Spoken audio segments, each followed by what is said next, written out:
Hey, everyone, how are you doing?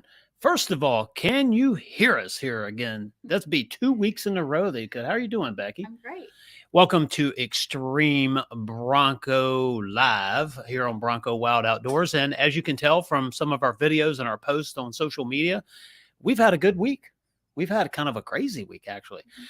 Tonight, we have a very special guest.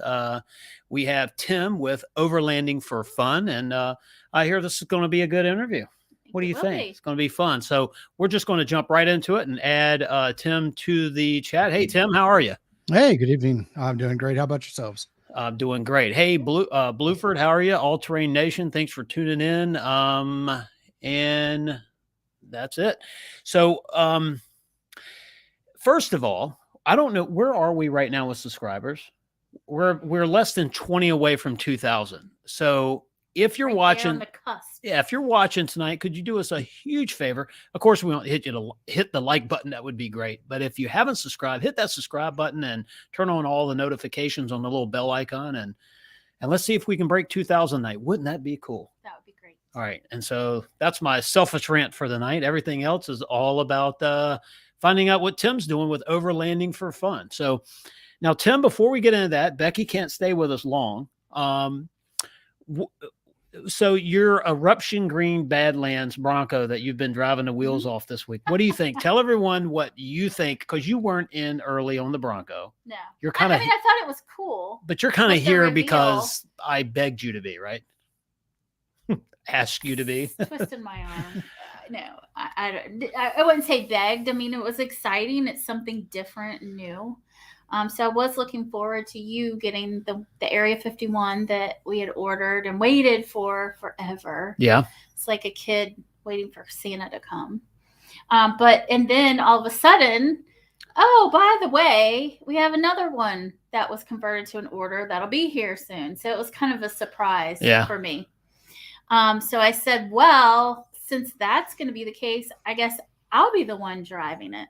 Right. So I kind of took it over. Well, now, Tim, I want to kind of add you in on this. You waited, so you had a VIN number pretty early, didn't you?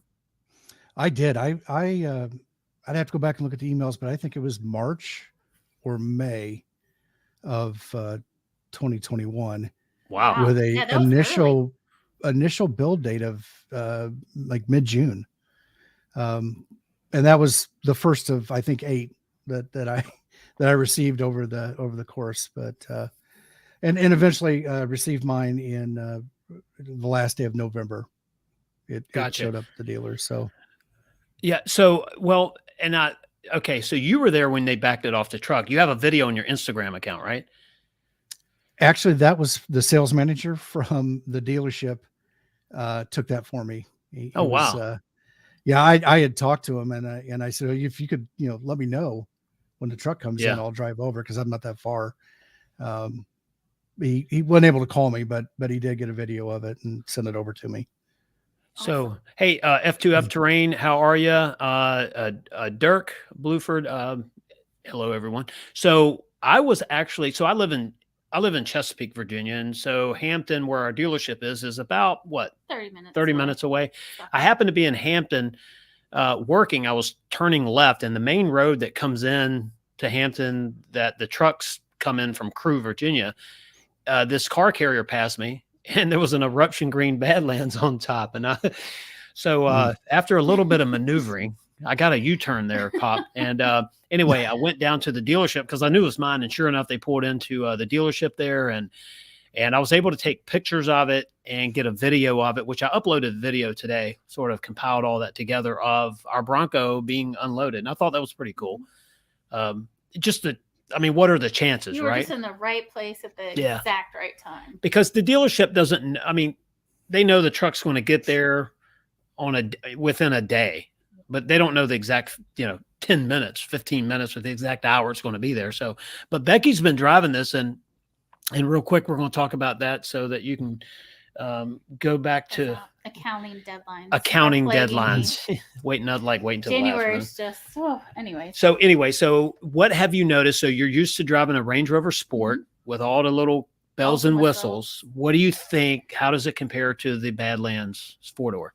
Well, they are two different vehicles, but I really like the Badlands so far. It sits up high, so I feel like I can see everything. I feel safe. Yeah. It handles extremely well.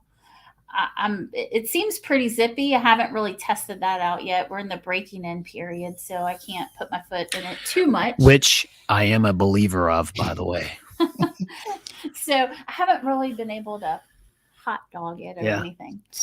2,000 miles, you can let her rip. Tater We're chip. only at it's still, what are we, less than 400? 500. Oh, are we? No, like 480. Okay. And that's from a week. So Yeah. I do drive a She's little bit. But so far it's been great. I mean, it handles well. It's got all the little bells and whistles inside, the creature comforts. The gas mileage is a little bit less than what I'd hoped for. It's getting better. Rover. It is. We're almost at 18 miles per gallon because it is only the V6. The Rover's got the V8, and I get about 20 miles per gallon, and it takes premium gas. And then this one, like I said, we're not quite at 18 yet, so it is a little bit less with the V6 than I hope. But hopefully that'll level out. And then the 2.7's boosted, but your Range Rover is supercharged, so sort of the same theory, different way of doing it. The only thing that I struggle with on a daily basis is I'm not as tall as he is, so my legs are shorter. So getting in and out, getting out is easy. No, wait a minute. Getting in is Tim has a solution for that, don't you, Tim? Got a step stool. What did you put on? Didn't you put some side steps on your Bronco? I did. I have actually not put them on. That was sitting on a stool. Underneath it in the picture. But so I bought a set of side steps. They're rock rails. They stick out a little bit further to kind of give you some of that side protection that the factory one doesn't have, but it also has enough footing in there that you can step on it. Climb up. That might be an option. I can jump up in there, but I don't like it. I would rather step up. And I also have 2 young kids, one of which can't climb up there without some kind of assistance right now. So that's kind of what I'm looking at. So hopefully here when it warms up a little bit, I'll get those on. Yeah, that might be something that we would consider, because in a dress, that wouldn't be too easy. Just get a running start. Well, I do. And I'm sure it's comical people watching me, because I'm like, oh gosh, I got to keep myself up. And it's getting easier, but still I do have to, pull myself up. So I do have one question, and I'm not sure how high did you say you had a Range Rover? Yes. Okay. Do you feel like, because I came out of a sports car, a very low to the ground sports car into the Bronco, and I feel like I'm sitting on top of the cars around me. Yeah. Do you kind of get that feeling? So being in the yes, right now, because I haven't driven my Range Rover in almost 3 weeks tomorrow. Yeah, she was an F-150, beat her up in the Harris Teeter parking lot. And so, it hit my tire. And it wasn't too bad. Thankfully, it was just the wheel, but busted the tire. So it's been out of commission for a couple of weeks while we got it repaired and haggled with the insurance company. Yeah. But that one's lower. The Rover's lower than the Bronco. But the Rover also has, what do you call them? Rails that come out. They have the power. The hidden thingies. Running steps, whatever. Yeah. Okay, so they tuck in when you close the door, but they come out. So I don't ever have to jump, but it does sit lower. But then when you get in the car, it lifts itself up. But right now, before we got the Bronco, the second Bronco, I was driving a rental car, which is a Toyota Corolla. And you talk about a night and day difference, because I hated it. I think cars are great. And I actually considered one just for all the driving I do. But after driving it, I felt like I was dragging the ground. And then I feel like I had a big target on the hood because I sat so low that no one could see me. Yeah. Tim, what kind of car did you come out of? So I traded in a 2018 Kia Stinger, which was that souped up thing that they came out with in 2018. It was I believe the M Series design team from BMW came over to Kia to do that. I think that the gentleman that was heading that up just recently left and went to another company. But before that, I had a 4Runner. So I I went from being up high down to really low to Yeah, now no being up kidding. really high again. Yeah, I do feel like I'm sitting on top of the world now. It's definitely higher than the Range Rover. It is. But I like that. I do like that. Yeah. So, and that's the thing too, is, I'm used to driving an F-250 or whatever. So the height for me, it really didn't matter. I mean, well, I say it matters, but I mean, it wasn't noticeable like Becky noticed it.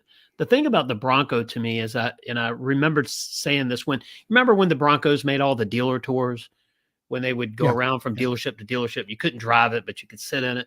I remember thinking the cockpit made sense to me, like the steering wheel, the right diameter, the grip, where everything was located. I don't think there's anything in there I don't like. I do have that issue, and you and I've talked about it. My rear view mirror, the sun visor and the rear view mirror on my Area 51, my 21, they hit. Now I haven't gotten the tape measure out yet to see what's different between the 22 and the 21, but it doesn't happen in the 22. So that's going to be interesting. I'll tell you something else we measured the other night. The height. Kind of letting, this is sort of a video that we're doing, so we don't have the answers yet, but they sit in the garage right next to each other. We measured from the ground to the bottom of the mirror, and there's a 1/4 inch difference in height between the two Broncos. And I know I haven't worn that much tread off yet. So we're going to measure tread. We're going to make sure it has the right fuel in it, so everything is, I guess, controlled, right? Right. And I'm going to see what the difference. Now, I do know that on the 4-door Sasquatch 22s, there's a rear sway bar added. I don't think the sway bar is going to affect the ride height in the front. I mean, that's a handling thing, I would think. So it's going to be interesting. The top is taller. Yeah. The tops, when you compare. Because we had a couple of people said, well, it's taller. I said, well, it's just the color, it's the way it's parked, something. No, I was wrong. Yeah. It is taller. So we've got some. Go ahead. Have you tried it on other different surfaces besides in the garage? To check the height? Yeah. No, not yet. And this is from the concrete up to the mirror. We haven't done it anywhere else. And I need to make sure I do it when I do a video on it, because the comments will tell you if you didn't do it right. I want to make sure that I have everything right. Yeah. So make it happen. Yeah, the internet will get you every time in the comments. They'll correct you. Yeah. Well, I know I was watching the live stream where you and Dave did. Yeah, so y'all went like a half a day on that one or something. So it was. You packed a lunch, a bag. Yeah. Dave, speaking of Dave challenged me tonight to beat his record on your show. Are you kidding me? 3 hours, 23 minutes and 2 seconds, I think was what it was. God. No, 4 hours, 3 minutes. Was it 4 hours? It was 4 hours, 3 minutes. I watched it again today, and I was like, "You've got to be kidding me!" I thought, "Oh no, he wanted me to beat his record on your show." I think you and him were on for a little over 3 hours. Yeah. Well, I remember that, and it did go a while because I kept thinking, "Man, he's still up there." Yeah, because Becky's like, "What were y'all talking about?" I was like, "Weren't you watching?" No, I was like, "Geez, okay." Yeah. But when you start talking this Bronco stuff, I mean, I can't wait till we all meet in Supercell, because we'll probably, we'll probably end up talking, who knows how much, or maybe we've said it all before then, right?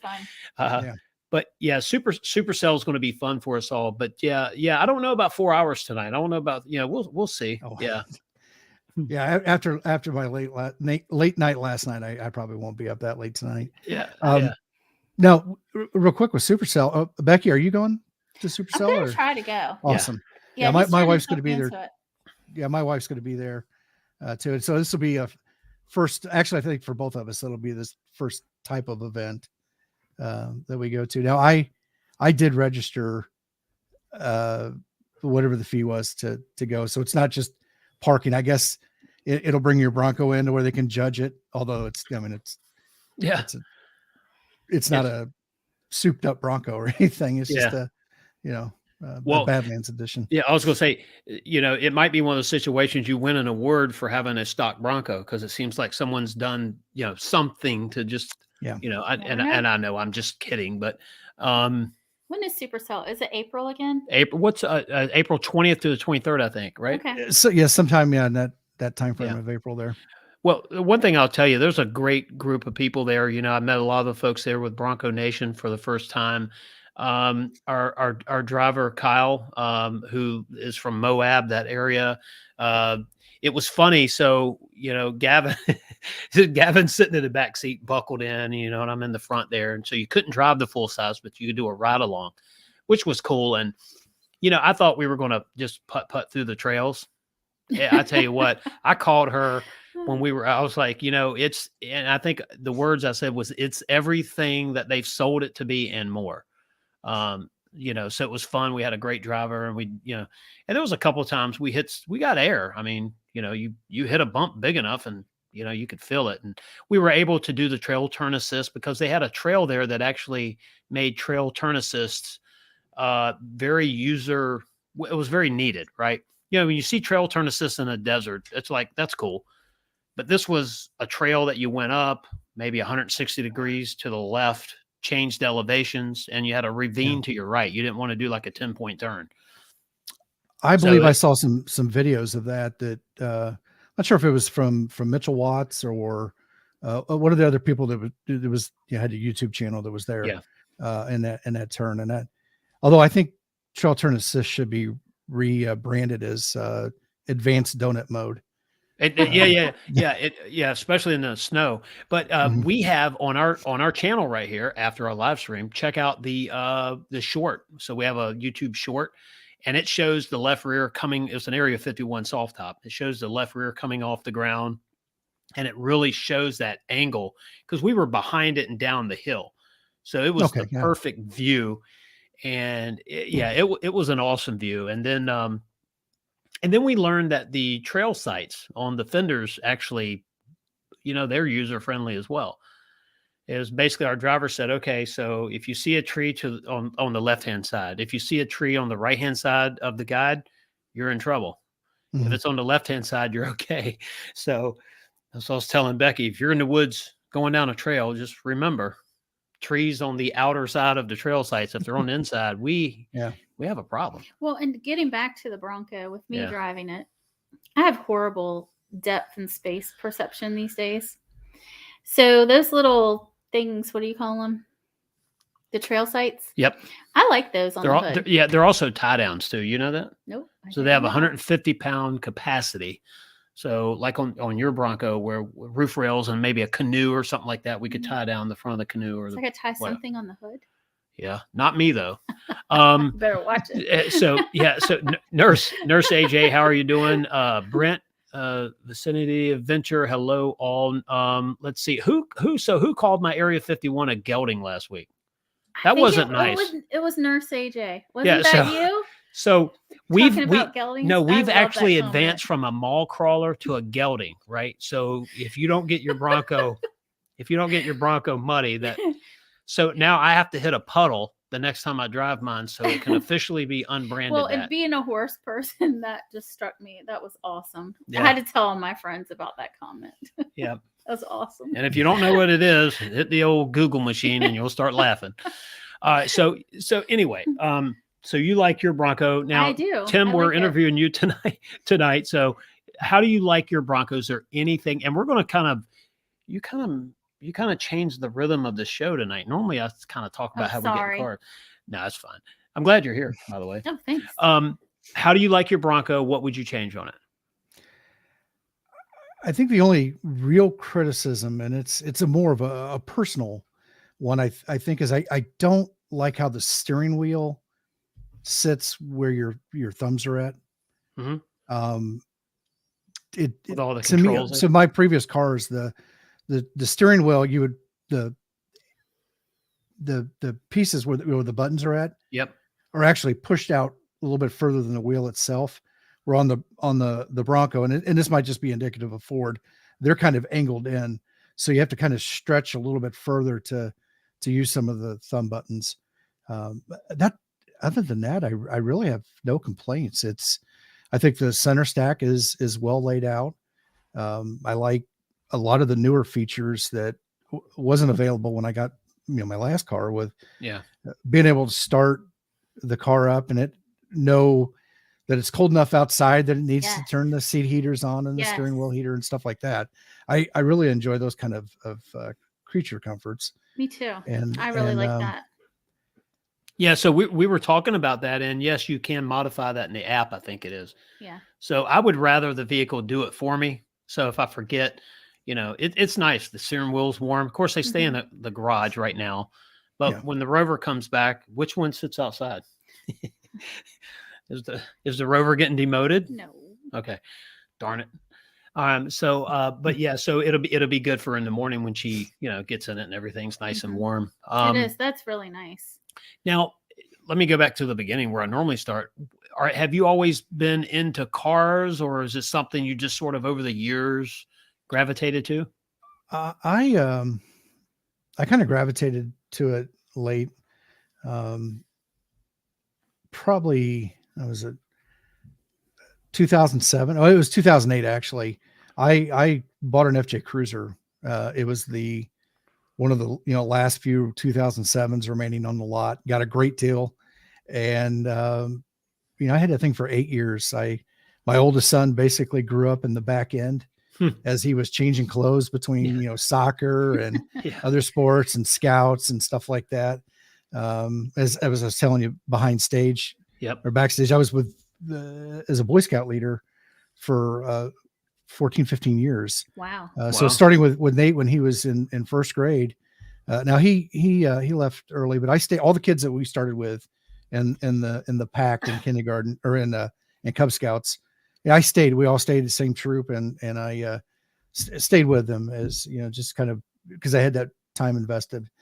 And a couple of years after after they all had graduated, gotten their Eagle, stuff like that, I kind of stepped away. We turned it over to a new set of parents and everything. So it's, but with that, I've been missing getting outdoors and doing those things, and found that you can't really do it with a sports car. It's kind of hard to take you even through some of the best of gravel roads and stuff. So, that's what kind of started that journey for me to want to get back out and to do something. So I started looking for an off-road vehicle. Gladiator had just come out. I really liked that, but and found a cool one. Just we weren't able to get the money right on what they wanted and what they were willing to give for the trade-in. And so I put it on hold. The Bronco was announced. I looked at it. I was going to wait at least 6 more months anyways. And at some point I got invested in it. Right. So, then so did you see the review? I'm sorry, go ahead. I did not watch that live. Okay, it was actually the next day when I saw it. My wife came in, she said, they just released the Bronco, the new Bronco. We had kind of talked about it, but it was one of those things that was off in the future when we had talked about it. So I went back and looked at it and placed an order. So I think it was day 2, but it didn't actually get processed until day 3. Right. That gotcha. I had made the reservation, but well, and the rest is the history. Yeah, we did I was trying to refresh the browser over and over and over and over again, and I was able to get the first reservation in day 1, so the 13th. Mm-hmm. The second one went in after midnight, so technically second day. But that was an adventure. Getting all that. It was just because I didn't really know what to expect. I figured, wait a minute, the website's crashed. So you had the fear of missing out. Oh, what? I don't know. Normally, I'm a pretty calm, rational. I don't buy on impulse, that type thing. But this is one of those things where I knew, you had to move, right? Because this is It was in the very beginning when the running horses clear, and it was the early Bronco left the screen, and the yellow the cyber orange 2-door. Mm-hmm. The minute I saw it, I was like, okay, I'm hooked. And then as I'm waiting and trying to, go ahead and, reserve one, I'm watching more and more and more about it. And you actually start learning. I mean, it was a cool looking Bronco, but now you start learning all the features, and it was amazing to me. I was like, wow, this is awesome. I want one. And so that's why we went from there. So, So the outdoor stuff, you're really looking for, we have any trips planned yet? I mean, Supercell, I guess in April, but as far as camping, what have you got going on? So right now, not much of anything as far as camping. Supercell, looking more at possibly some kind of day trips. Ease my kids into it. Like is Gavin's about 9? Is that correct? 10. 10. Yeah. 10. Okay, I have a Right on the 9-year-old son that is kind of part of this too. More from the technical side. He likes the cameras, and it's stuff that he does at school. They do some YouTube stuff and editing and things like that. So that is part of it. But yeah. Oh, the camp. I'm sorry. I kind of lost this thing. That's all right. And don't worry. It happened We to all me start too. talking about our kids and get off. Yeah. The other side, I want to go out and camp, but I'm not. I'm at the point now where it's more glamping than it is camping. Yeah. I'm with I have to have the cot. I have to have the the nice stuff, the power. I don't camp. Things like that. They could drop me off and her at a hotel. Her idea of camping is there's more than 3 trees in the hotel parking lot, and yeah. There you go. But I do enjoy being out in the outdoors, and it gives me such a great feeling to be out there. I just don't want to necessarily camp on the ground and eat out of tin cans over a campfire. But so I'm looking right now. My purchase, or what I want to do this year, is find an overlanding trailer, teardrop style trailer that I can pull behind the Bronco, that my wife and I can sleep in, and it has a galley. It's got where you can store water, have a shower, even some kind of a rudimentary toilet.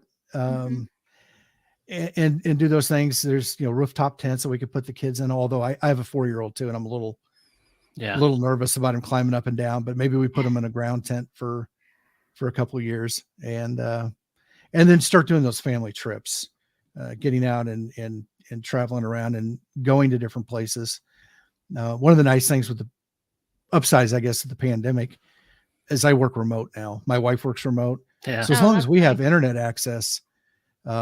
And I'm not on call where I would have to physically go into a facility, I can travel around and not be concerned about it, as long as we're just where we can work during the day. And we have flexible enough schedules that even if it's maybe work some in the morning and some in the evening and give us the bulk of the day to do family stuff, but I'm fine with that too. Right. Yeah. There were several of my friends that with the kids being virtual, especially, and everyone working remotely, they bought campers, and that's what they did during the pandemic. The kids did their school and they did their work, and then they just camped. Hey, Tim, I want to hit some of these comments. Bronco 78. Yes, it's a good idea. Make something uniquely for you, right? That fits, the weight you're looking at, carry the space. And obviously I'll tell you about something I saw today at Best Buy. And hey, Blueford, thank you very much for that super chat. I really do appreciate it. All Terrain Nation, thank you so much for that. I awesome. Appreciate it. Yes. And Gavin, he's gaming. Yeah. Again. And Nurse AJ said, amen on glamping. So that's you. Y'all get along well.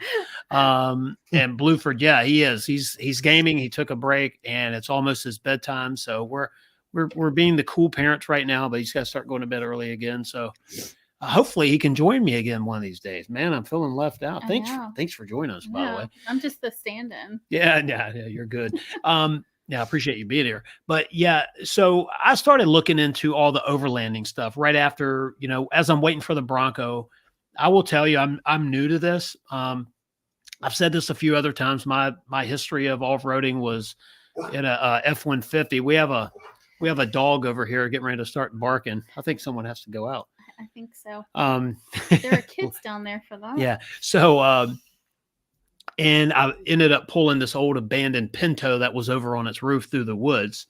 And so the idea of off-roading there was who could pull it the fastest. And I was the one that it wedged between 2 trees, and yeah, it hurts. And that was fun. But that was, you're not, you're a teenager. Things you do. You're a teenager, and all the screws weren't exactly tight. So, you had fun. but we had fun. And so I started learning, okay, let me, I want to do more outdoors anyway. I like fishing. I like being outside. I've worked outside for years. And I started looking at this overlanding, and then I found the term boondocking, which I had no idea what that was. Wally docking, which was the funniest. And I don't know if you've ever watched this guy. He's a YouTube channel, Traveling Robert. Have you ever seen that? I have heard of it. I don't think I've seen any of the videos. So he's got to be one of the coolest guys on the internet. I mean, he writes his music, produces his music. And he I don't know what he has now. I know he had a little, I think it was a tow behind. I want to say it was a Winnebago, but I may be wrong on that. And he basically just travels over the United States, and he'll stay at a Walmart parking lot in a heartbeat. Yeah, it's kind of, it's fun. So, but I started learning, the Wally docking. And then what's the other one where you stop at a friend's house and use their electricity and water, and then you keep on getting it. I haven't heard that one. I mean, there's like all types of this stuff. What? Yeah. Mooch docking, I think is what it is. Mooch docking. Really? Yeah, no, Seriously? I'm serious. Look it up. Yeah. Oh my goodness. I was just joking. But so I guess you're doing the hotels all the way down from where you live to Supercell. What do you think the drive's going to be? Oh, maybe 5-6 hours. Oh, okay. It's not too bad. Indiana. In Indiana. I'm just I'm halfway between Indianapolis and Bloomington, where Indiana University's at. Okay. So south of Indianapolis. Cool. By the way, I did look it up. It is mooch docking. What is mooch docking? RV living full time. Nice. So I had no idea this stuff was like legit, and so. Well, it's sort of like a tiny house living, Yeah. Seriously. So today at But Best Buy, and by the way, there was a young man there at Best Buy that helped me out today. I had to get some more electronics, and it, I love Best Buy. Every time I go in there, I leave with what I needed and stuff I didn't need. So it's a pretty cool place. Apparently they were good salesmen, huh? Very good. So out in the parking lot was this huge bus. I want to say it was like a Bluebird brand, and it was painted flat green, like army green, and it had all the decks up on the top, curtains in the windows, and they had Texas plates on it. And so they were obviously traveling, and it kind of looked like they lived out of it, to be quite honest with you. It was huge. So this, I started, now I can go a few days on the road and I'm ready to come home. But the older I get, who knows, we'll see. I used to be in the Navy, and was stationed on a ship and traveled all over. And I kind of took the philosophy of my home is where I hang my socks. So it doesn't matter. I mean, if it's here, if it's in a hotel, if it's in a campsite somewhere, I'm fine. I'm sure at some point I would want to get back and get to my own comfortable bed, but you can do it for a while, right? Yeah. Oh yeah. Yeah. So the speaking of Supercell, so I was looking at some of the houses to rent for a few days there, the cabins in the mountains. And it was there was this one I'll never forget. It's the review. The dishes were clean, the house was spotless. I love the furniture. I mean, just like 20 things that they loved about it. And in the negatives, there was one: the bears were unusually loud at night. Like scream. Okay. And I'm like, yeah. So I can't take Gavin, out there because, that's just too much. So we ended up staying over in Pigeon Forge. So we have an undisclosed location now, don't we? What? The place that I'm not staying yet because you haven't booked it in Townsend. Now we have a I love how this all now we have a line we have a line on a house there that as long as the dates work out, we're going to be there. But yeah, so going out there, it's really fun. But there was people camping right down the road, and I think even camping there. And sleeping in the Bronco. So, bad weather when you guys were there. It was nasty weather. I think I read in some of the stuff for this year, which I'm assuming applied to last year, was that you could camp, but if you have a spot in your Broncos there, I think you either get beside it the spot next to it Yeah. where you can set up stuff and you could camp. And they said something about you were going to be locked in after 11 o'clock, Right. where you couldn't leave the property. Yeah, as far as I know, they did have security there, because I guess people that leave, if you want to leave your Bronco there. But the weather changed when we were headed down. We ran through a little snow on 81 and higher elevations, and we get into towns, and it was just cold and rainy. And I think we had one day that was decent. So this year the weather's going to be perfect, guarantee it. Right. Right. Now, are you looking at doing any of the drive along things that they've got going on? I want to in her Bronco. Mine's, the gelding's just going to sit in the parking lot. You're kidding me. Sorry. Yeah. That one's never going to get old for us. Sorry. It's an inside thing there. No, who knows? We'll take both of them. Maybe, my whole thing is, and I know this is sound like I'm wimping out, but I don't want to travel that far and do something really crazy.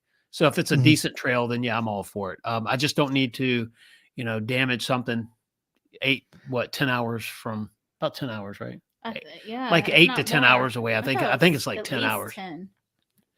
So, but other than that, yes, I really want to do it. There's some abandoned town there or something. Have you read about that?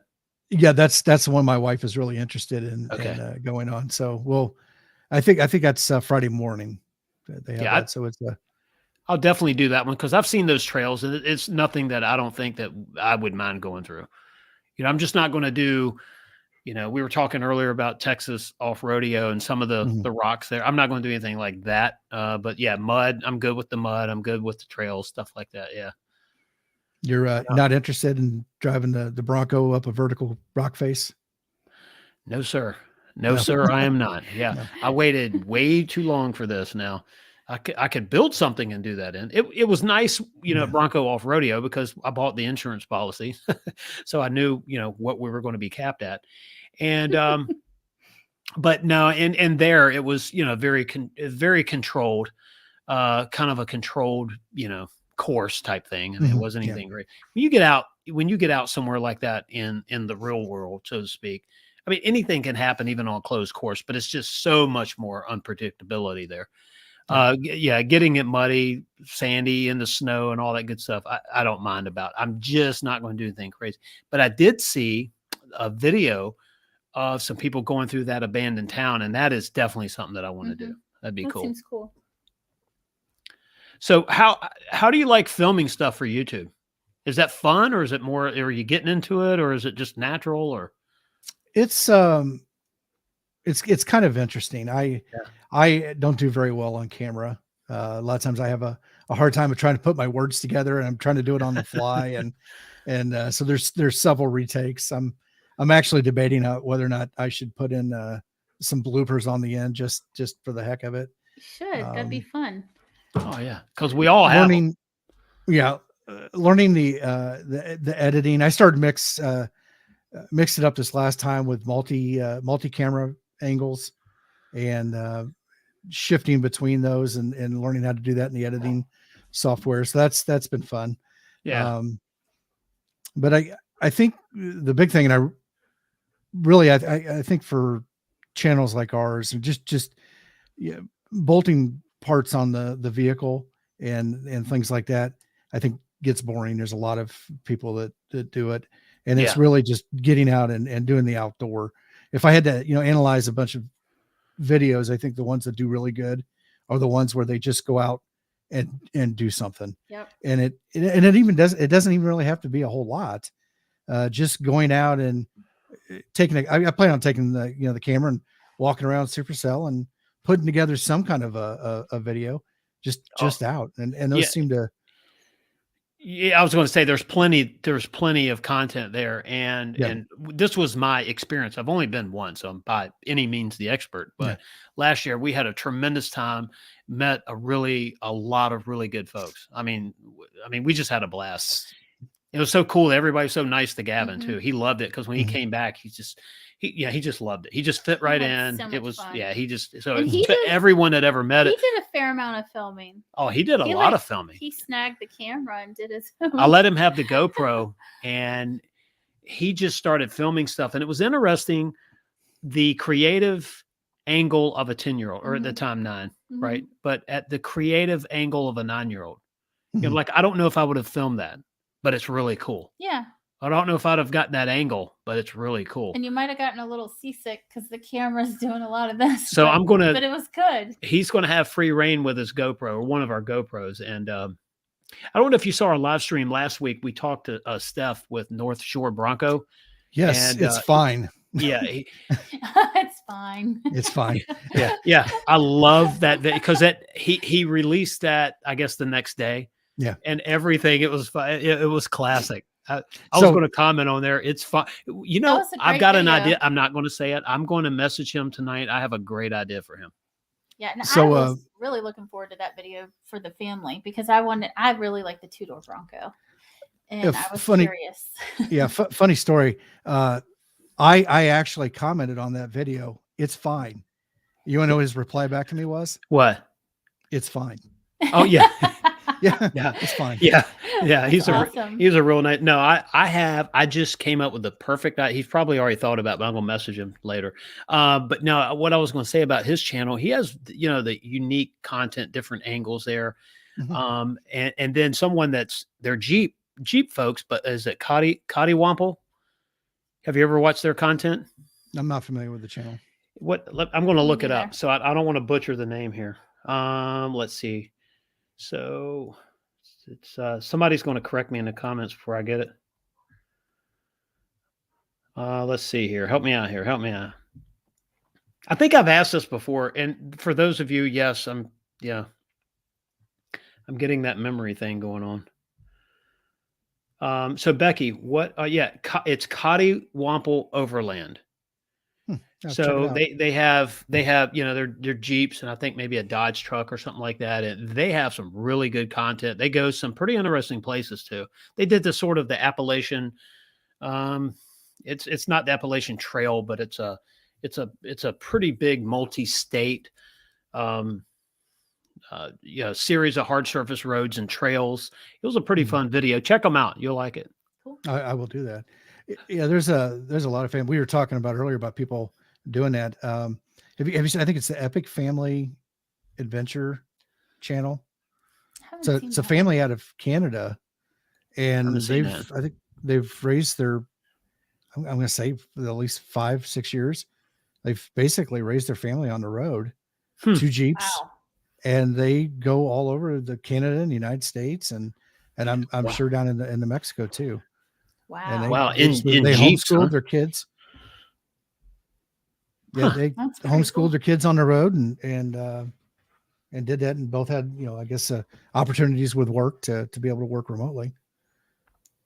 Yeah. By the way, I don't know if if Dee's watching, chime in. I want to give you a public big thank you. I was going to ask you about your dealership. So if it was a bad experience, I don't need any names, but how was the experience at your dealer? Oh, mine, it was Yeah. wonderful. It was Okay, wonderful. great. Yeah. So I my dealership is part of a larger conglomerate in Indianapolis. We're out, and their business is majority repeat business. Got it. And, you know, there was never a problem, never a question. You know, when I first made contact with them after, you know, they reached out once it started that part of it. You know, it was, I had a list of questions. He had a stack of answers for me, and you know, we had a very good understanding right from the beginning. And I think his words were, there was a special place in hell for dealers that do what they've been doing. Yeah. Yeah. A few of the dealers, you know, it was pretty cool. There was somebody from out of state that went through a lot of paperwork to buy a Ford GT. Now, of course, you know, this is sort of a lottery thing, you know, to even get the opportunity to buy one with something, but they went out like through extra layers of complicated to deal with them to get it. So that kind of gives you the level of, but I was just going to tell you, you know, as far as we had a great experience, I was hoping you did as well. So that's good. All right. So the Bronco, you had what, 8, 9, 10 dates extended. Your build date was changed and extended. So you ended up on Yes. Dirt Mountain, right? No, I did not. It didn't actually get wow. built until November.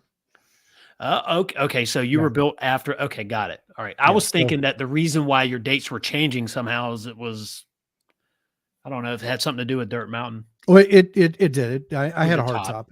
Yeah, I had a hard top and the tow package and all the other deadly sins. But Yeah. the way I looked at it, I wasn't gonna settle.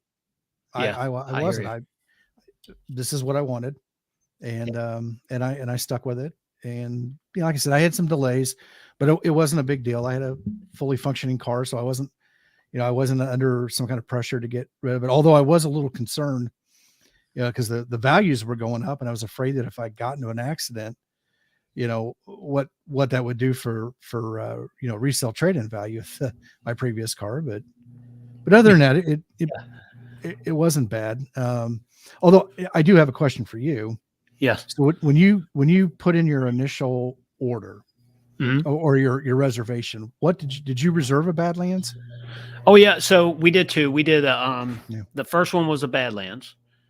Let's see, that was day one. The day two was a the wild track, because I thought Miss Becky here was going to love the little bit of carpet. But anyway, so I thought, because I figured it was early on, it was more of the comfort level type thing that you would want. But so we did a Badlands and a wild track. I don't ever want carpet in my And car the first again. one too that we actually turned into an order was the Badlands. I did have an MIC top. I think we both have Area 51.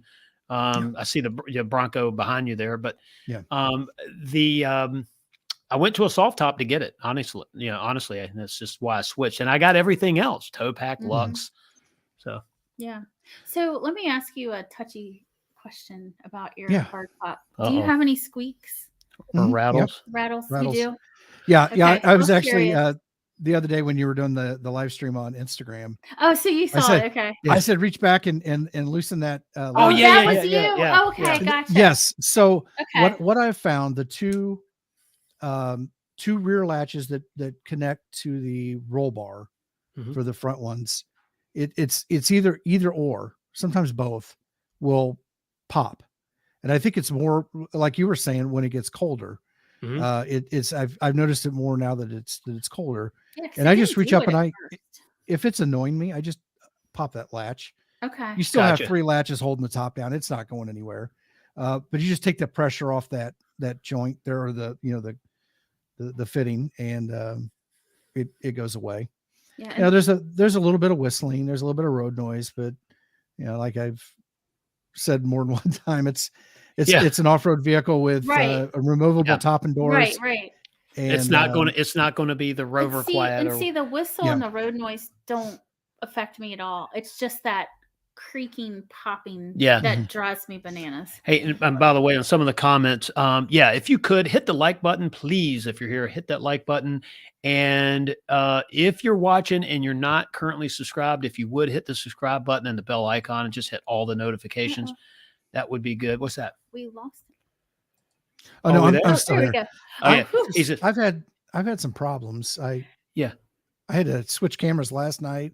I got back to my original camera setup, and it's dropped out a couple times. So Oh, that's all right. We've had microphone Yeah. issues, and maybe anyway, live streaming is what it is. And the cat hasn't run across the table yet. So we're still doing well for tonight. All right. So a couple of the comments. I'm gone in 60. Hello. I saw your comment earlier. I'm glad you're here. So you're built on 114 and on chip shortage. So Airplane Mike's I guess is the same thing, a chip hold. Daniel Boone, Blackwater Byway Trail. That sounds fun. I was on a boat. Yeah. So. And Kevin mentioned too about if you lubricate the guide pegs, the noise should stop. And we haven't done anything yet since we parked it yesterday. Yeah. So Tim, you know that from my oil change video, I like to overly complicate simple things. So I'm sure I saw that. Yeah. Like 55 minutes in edit. I mean, it really didn't have to be that long, but anyway. So I'm going to pull the top off and kind of look at it and come up. We're going to try. I have an idea that would be more of a permanent solution than lubricating it, which I don't care if that works. That's fine. But I think it might be a fix long term. So we'll see. We're going to try that maybe this week. If we have time. as long as Becky washes the Bronco before I do it. Yeah, so she's been riding around in all the road salt. So I've been trying to hose it off, but it just needs to be thoroughly clean. So Gavin and I I think it looks pretty clean. Gavin and I have got you. Oh yeah, she's been loving it this week. But oh, mine's filthy on the outside. Yeah.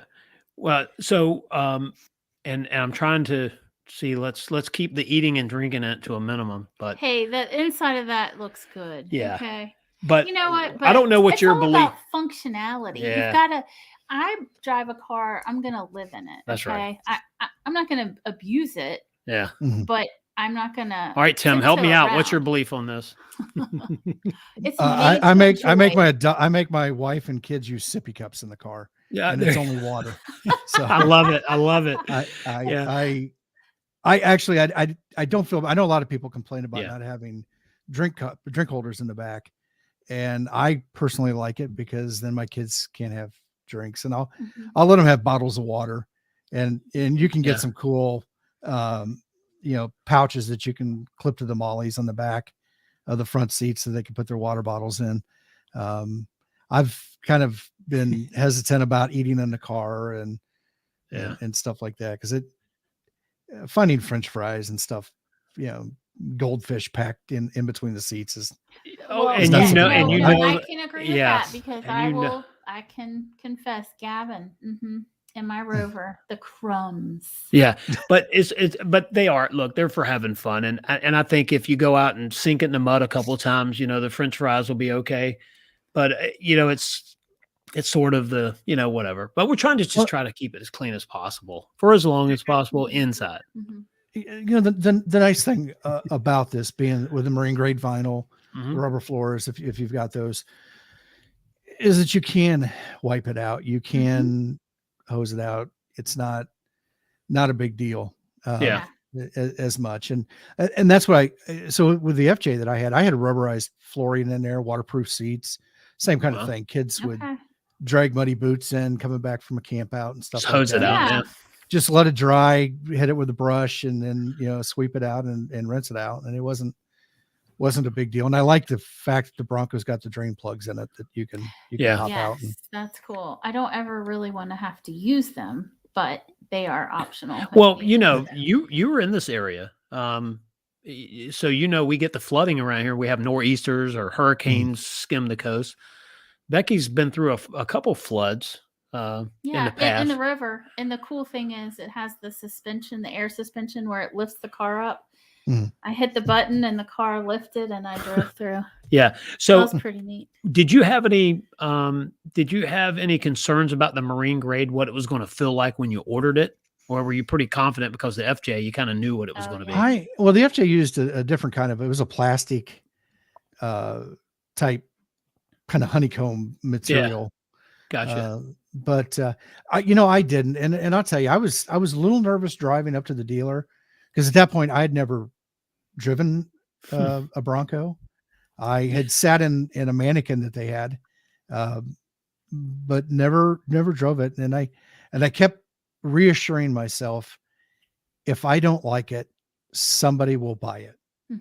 Right. If I take it for a couple of weeks and ultimately I don't like it, I'm sure somebody will buy it from me. So I that kind of the nervousness I had about that went away pretty quickly. Yeah.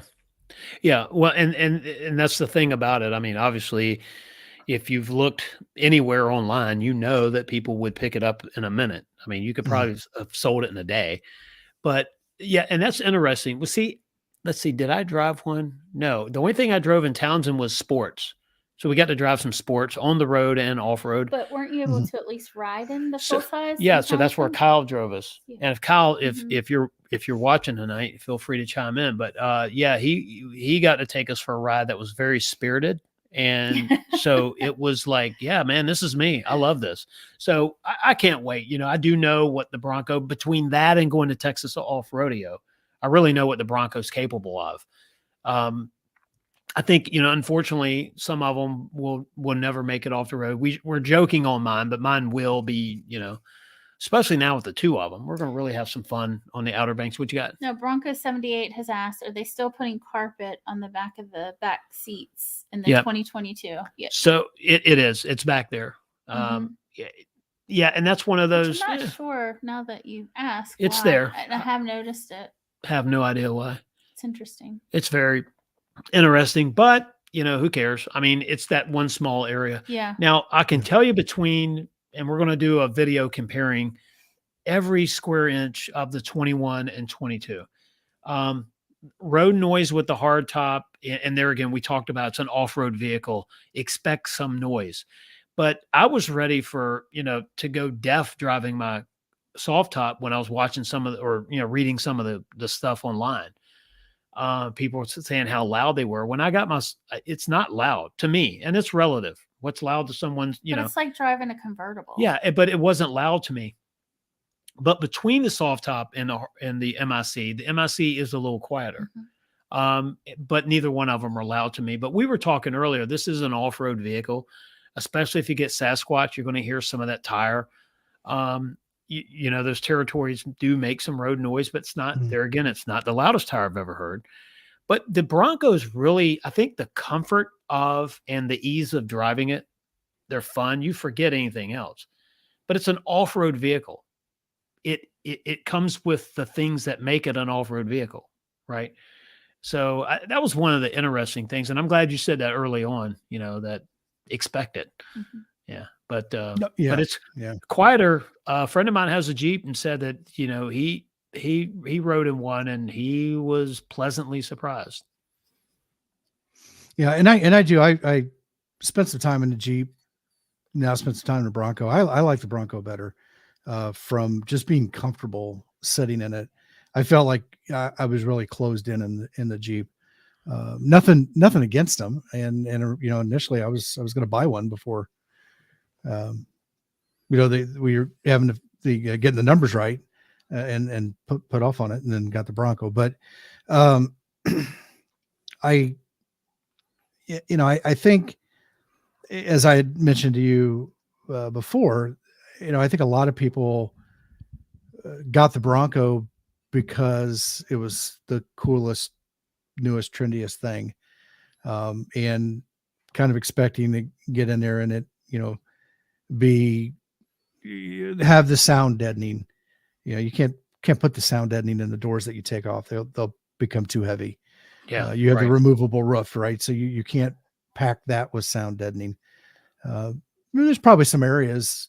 Well, you got the rubber flooring, so you really can't put it underneath that. So you're going to get some noise, and I think if the outside elements being inside the vehicle bother them, then it's probably not a good. It's not a good choice. Go with a Range Rover or a Chevy product. What is it? We go with the Blazer. Go with the Blazer. So, yeah. So, but yeah, and there again, I'm glad you said that too, because I've always, I don't know. I don't complain about much. Do I? Do I? No, I don't complain about much. I'm just, I'm pretty much just happy to be alive every day. Hey, John Hines, the Trail Grapplers 35 make a little bit of noise.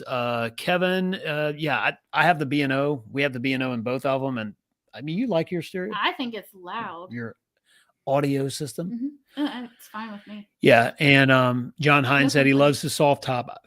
I agree. The thing about the soft top that I like is in 30 seconds, you've got a partial convertible front and most of the rear passengers. And in 15 minutes, windows are out, and you have and then another, probably in 35 minutes, once you've done it, 40 minutes, you 3 bolts on each side and the entire top comes off. So that's not bad. All right. So when is the top coming off your Bronco? Warm weather, or are you going to do it? So I was doing some filming in the garage. So we actually had the tops, the first set of panels off, and my wife at the last minute goes, "Hey, can you run and grab the kids from daycare?" Yeah. Now I had been outside with the door open that day. Yeah. 50, 55 degrees or something like that. It wasn't bad. I was just like, I'm not messing with the tops. It was sunny. By the time I got out there, it was more like 40 degrees. Oh Ooh. no. And Nice. about the time the sun was dipping down, and I'm wearing shorts, and Oh boy. and one of these kind of pullovers, and Tim is it was scorned now for like. yeah, it was cold by the time I got to the daycare. Yeah. But I didn't take the interstate going home. I don't know. It was kind of a toss up. My kids are in the back. They're all huddled up. Freezing. Back yeah. I blasted the heat, and I'm sure it was going, hitting, going straight up out the top. But Well, I don't know if Dave's still here, but he rode around in the snow with the top down in his. yeah, that was. So I'm going to have to one up him and take the doors off and just like full blown blizzard doors There you go. off. And you can drive. I told Dwayne on Saturday that we should just take the top off and It was drive through the snow, but it was so cold. yeah, it was Saturday, cold too. here. You know how it gets in Hampton Man, Roads. it was The freezing. damp, cold. It's like 30 never degrees, feels like 20 in Alaska. So I was 10. only there for about 9 months, and Okay. I didn't experience too much Well, in bad generally, weather. We typically have a mild winter, but Yeah. Saturday was cold for Yeah. us. Yeah, it was. Like it felt in the teens, and any exposed skin was getting burnt. Yeah. So we didn't need to do that. And so we were trying to do a little filming. We did take some pictures. We got some good pictures out. So when it comes to content, how are you putting your stuff together for your Instagram and your YouTube channel? Are you planning it, or is it just kind of like as it happens, start filming? So I've been kind of going through a series. So I bought a bunch of stuff for the truck, lights, running the steps and stuff like that. And I started doing videos about it, kind of installation, a little bit of, here it is. Yep. And my wife's just like, this is boring. And I have to agree with her. Yeah. So I'm kind of making a shift from it. There's still some things that I want to talk about. There's some things that I think I can bring to the community, and communication stuff, being a IT guy, but also a ham radio operator. I could bring some insight of mounting radio equipment in the Bronco, if that's what somebody wants to do. Antenna placement, because it doesn't help that the most of the panels are aluminum, Right. And so there's no place to magnetically set one. So there's some stuff like that I think I'm going to do. The lights, I think everybody has done a lot of light videos. Those. Sorry to cut you off, Tim. I think that, you hit it right there.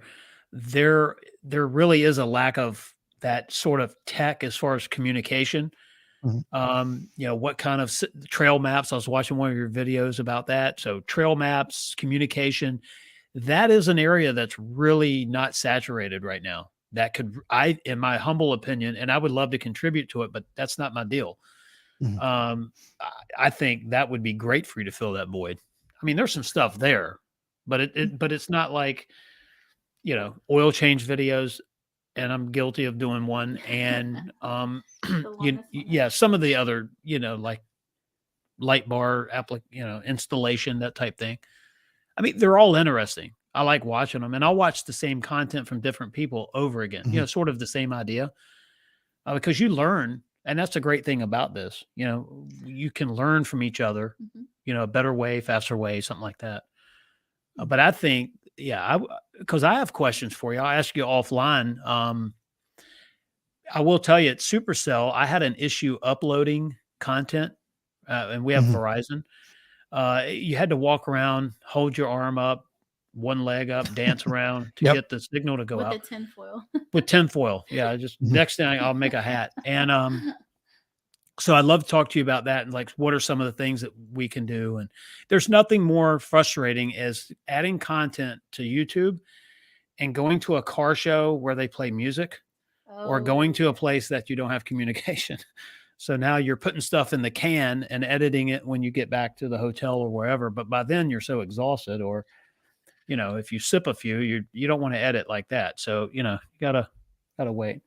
You never know, that might spicing the video up a little bit, or, bring a different perspective that wasn't there if you weren't, sipping on an adult beverage or something. So yeah, right. Well, So it's been great talking with you. I'm gonna Becky's going to run leave us here, Yep. so we'll. check on my children. Yep. So y'all Hap- have fun. happy Enjoy. accounting. Yeah, thank you. Bean counter. nice Yeah. meeting you. Nice meeting you. So yeah, so Becky being the CPA, she has all the little beans to count. Move one this way, one that way, and I know it's harder than that. I can't do You it. make it sound so easy. No, it's not easy at all. I'd go crazy with all those numbers. Thank you.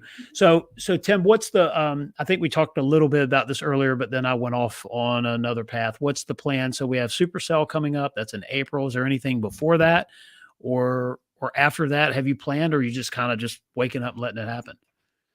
Just kind of waking up and letting it happen. I am looking for kind of some places to go. I did stumble across a video another Bronco owner here in Indiana had put out on the Daniel Boone Backcountry Byway, which it goes to about 5 counties in southeastern Kentucky.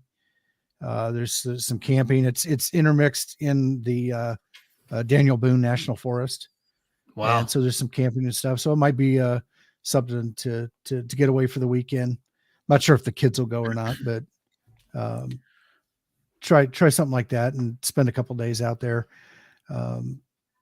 And then really where I'm trying to focus, and I hope there's going to be some vendors that sell the trailers at Supercell. Just that's one of those things I want to get in and actually see them, see what's in there, what they're about, how they're actually built. But there's seems like several manufacturers here in the United States and Canada that make them, and everyone's a little different. Everybody's got a little different take on things, and I think honestly the best thing to do is kind of just see them and kick the tires. Yeah, Brent said it's a 100-mile long trail. 100 miles. Hey, John, I don't know if going on, let's see. I saw your last comment. You love this soft top. You never had a convertible style vehicle. So if you love a soft top and you're not used to it, that's big compliments there. What's going on with the chat? I can't tell you. I do know we have a little in the tags are having a little issue. So this video is going to get seen by more people after we finish the live because the tags didn't load before, which helps YouTube spread it around to people. But yeah, John, what's going on with the chat? Because I'm seeing that last comment, but that's it. What octane gas do you run? You have a 2.7, right? Right now, I'm just running the low octane. Okay, so you do have a 2.7. I do have a 2.7. Okay, yeah. Gotcha. So is it real hilly country where you are? You said it's flat farmland, right? Most of it's flat farmland. Yeah. There's some areas here. There's one road that I have a state forest that's literally 200 yards away from where we live, the edge of it. There's like some 12 and 15% grades in there on the roads, but not super bad. And most of the highway driving is fairly level grade. Right. So have you had any concerns about the 2.7 at all? You've seen a couple with some issues. You haven't lost any sleep over that, I'm assuming. No, I haven't. Yeah. I know there was a gentleman here in Indianapolis that I think dropped a valve. Well, I personally don't think that's what's happening. I think the valve's being destroyed by something else, but LSPI. But yeah, because that's they pull a plug out and see parts, and so they think valve. But I honestly, and what else? You ever looked up a term? If everyone watching this right now, hey Blueford, thank you very much for that Supercell super chat. Well, that's what we'll call. We need some more Supercell super chats. Thank you very much, Blueford. I really appreciate that. Yeah, there's something called lugging, and I know I get some comments on some of the technical stuff that I do because I'm, here's the deal: the 2.7 EcoBoost. There are literally, I think, millions of them out there and running with no issues whatsoever. They're a great engine, and we just got a second Bronco with another 2.7, so that should say something there. But yeah, I think it's, the oil changes. If you ever do a lot of research on these boosted engines, The only thing I can suggest to people is you do it sooner than recommended. Because if you look in an owner's manual, it says 10,000, Mhm. but it also says for, heavy driving performance. I forget what the terminology is. It'll actually say, adjust that to 5,000. 5,000 is max I'll ever go on a boosted engine on an oil change.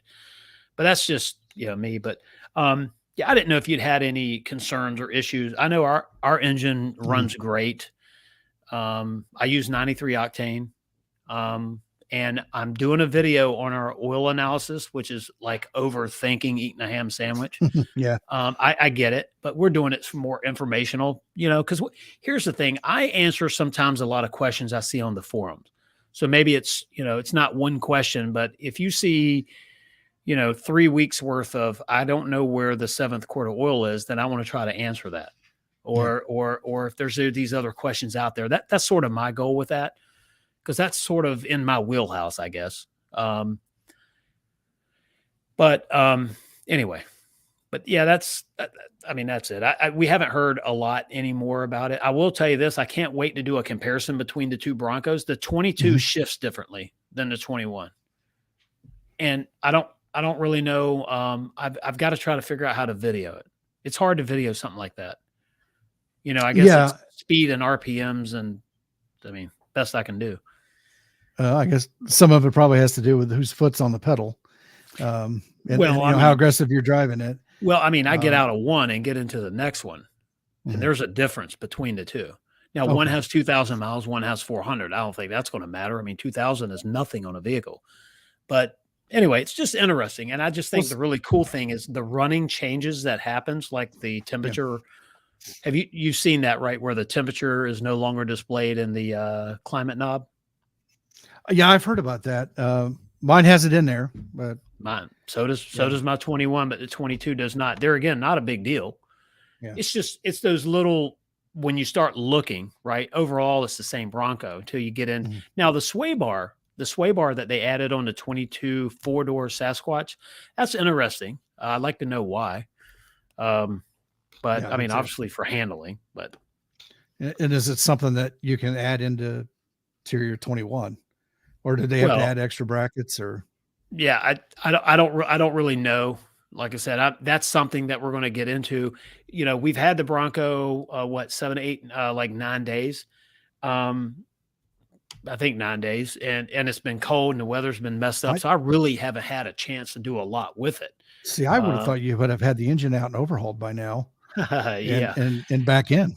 No, that is not something that I plan on doing. An oil catch can, maybe aftermarket airbox, some stuff like that. But now I'm not going. The older I get, the less I want to wrench on something. My days of putting engines together are just done. Makes sense. Yeah. It was fun while it lasted, I guess. So, but I am teaching Gavin the basics because Gavin will know how to operate a vehicle and how to work on it.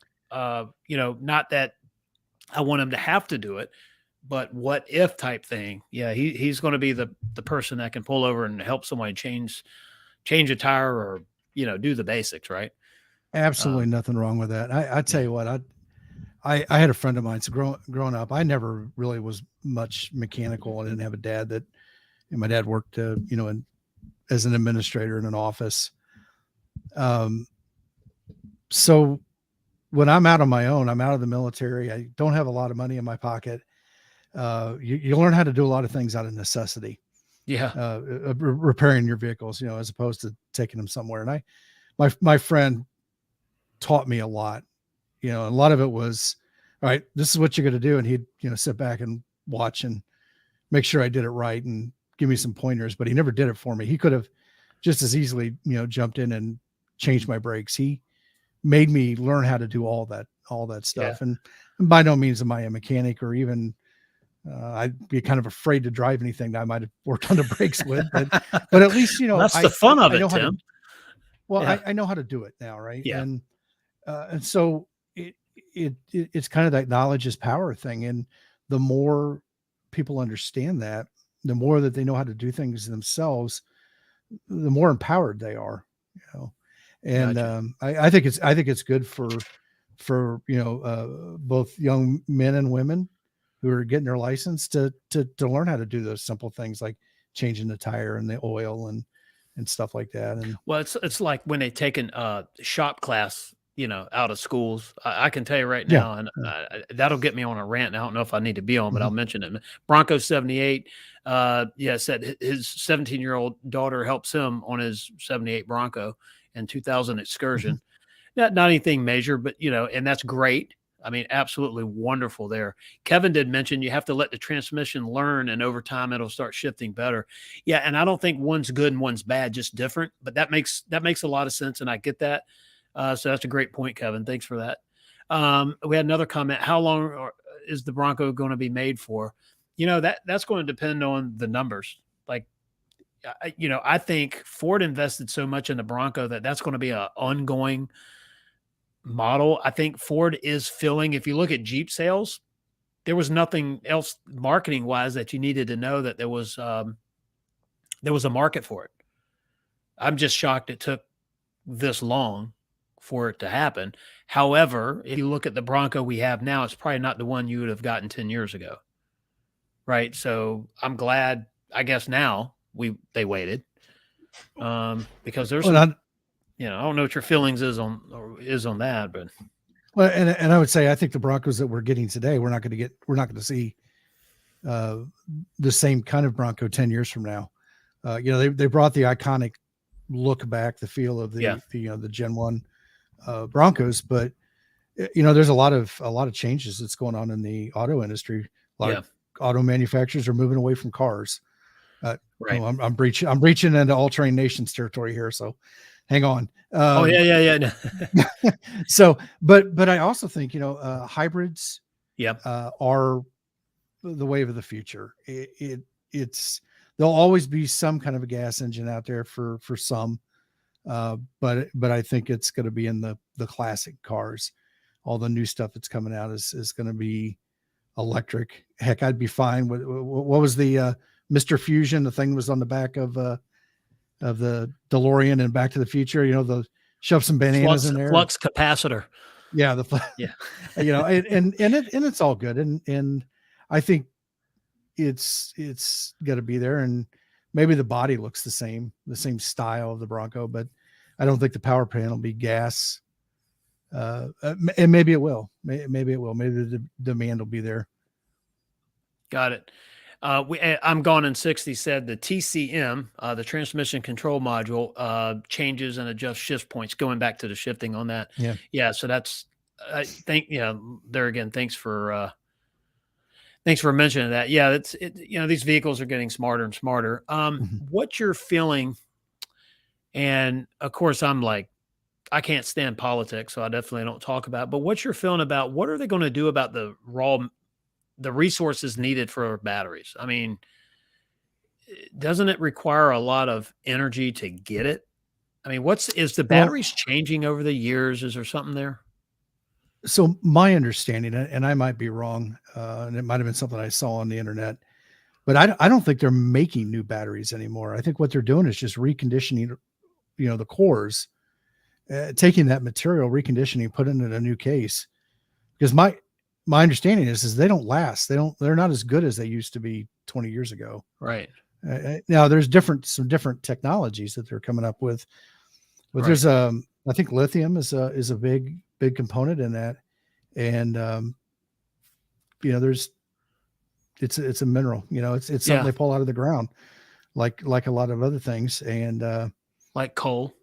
coal. Yeah. So I mean, I think as long as there's a demand for it, somebody's going to have the availability tied up to where they can profit from it. I mean, Well, I did a 2.7 video. It was about the EcoBoost because I am a fan of the EcoBoost. Like, mhm. if you gave me a choice, generally speaking, I just like the way a V8 sounds. And just because of my history, I'd lean that way. But the more you learn about the EcoBoost engines and their lineage, where they came from and why they were designed, you realize that the government wants energy efficiency standards and we want power and torque, horsepower and torque. Mhm. And Ford played moderator with the EcoBoost program, right? Because it gives you both of that, or Yeah. both of those angles. So, the thing about the EcoBoost, the reason why the turbos are there and how they're changing the engine design and the heads. And I mean, I've gone back and forth with, well, they're good, they're bad, they're different. The EcoBoost engines are solid engines all day long. They were solid when they were the Duratec engines, and when Ford revamped and changed and modified and added to and beefed up. I mean, some of these engines, a 2.7, the best way I can say it, a 2.7 in the components used in that engine now is built the way a full-fledged race car or race engine was built 15 years ago, 10 years ago. Mhm. Like it would be groundbreaking technology on a racetrack 20 years ago. And I kind of like, know that for a fact, but so the horsepower that they're making with V6s makes us look bad on what we were doing with, 5 liters and, 5.8 liters. But as far as I agree with you that it's how we move vehicles in the future and what we're going to have is going to change. But I don't know. I just can't see gas engines, hybrid. Okay, I get that, but I just can't see it going away for good, because even the charging stations, in the building industry, I can tell you there's a lot of energy around that, literally. The charging stations technology's changing. So the ones that are there, some of them are actually outdated already. Mhm. And then they're having to, upgrade, I guess, the connectors and trying to make these things streamlined and universal to some point. But the whole infrastructure just has to be really expanded, and it's got to happen quick, because I think there's more and more electric vehicles for the infrastructure being put in there, if you ask me. Well, I I could agree. be wrong. And I think one of the, the logistics behind it is where I think the big thing that's going to come in. And, there's a lot of, Ford's put out a couple all electric vehicles, Teslas, stuff like that. I mean, how many miles can you get out of it, and how long does it take to recharge it? Right. I mean, is it one of these things where you can be charged up in 30 minutes, 60 minutes? Do you build that into your plan, or is it you get to a point and you stop for the night, charge up overnight, and Keep drive going, the next 200-300 miles or whatever it is that your distance. Yeah, I was able to see a Lightning at the dealers association. So the car show came around, and we couldn't video inside of it or underneath it, but we were able to look at it. And I'll tell you what, underneath that Lightning is built. There is a lot of structure there. Of course, you see the motors and you don't really see the wiring. They did a good job with the wiring, but you can just see a lot of structure there. I mean, if looks are any indication, it's built like you wouldn't believe. And then have you seen, getting off that a little bit, have you seen the new Timberline Expedition? I have not. Yeah, so they have a legit off-road Expedition coming out. There again, couldn't take pictures inside of it, only the outside, because it was technically a concept. The Maverick was there. Of course, the Ranger was there. But, the outdoors stuff, and I don't know when this really started, but the push to get vehicles to the outdoors seems, that's like you said, they're doing away with cars. There's more crossovers and SUVs and trucks. Mm. And if you look at the vehicles that they're building to go off-road, right? There's a lot more, there's a lot of interest in getting outside again. And I know the last 2 years have really been a good push for that. Look at RV sales. Yeah. One of the best companies in the world to invest in is somebody that's in the RV space. Absolutely. I think, and we go as a society, we go through cycles, and what's old today or what's new today is old tomorrow.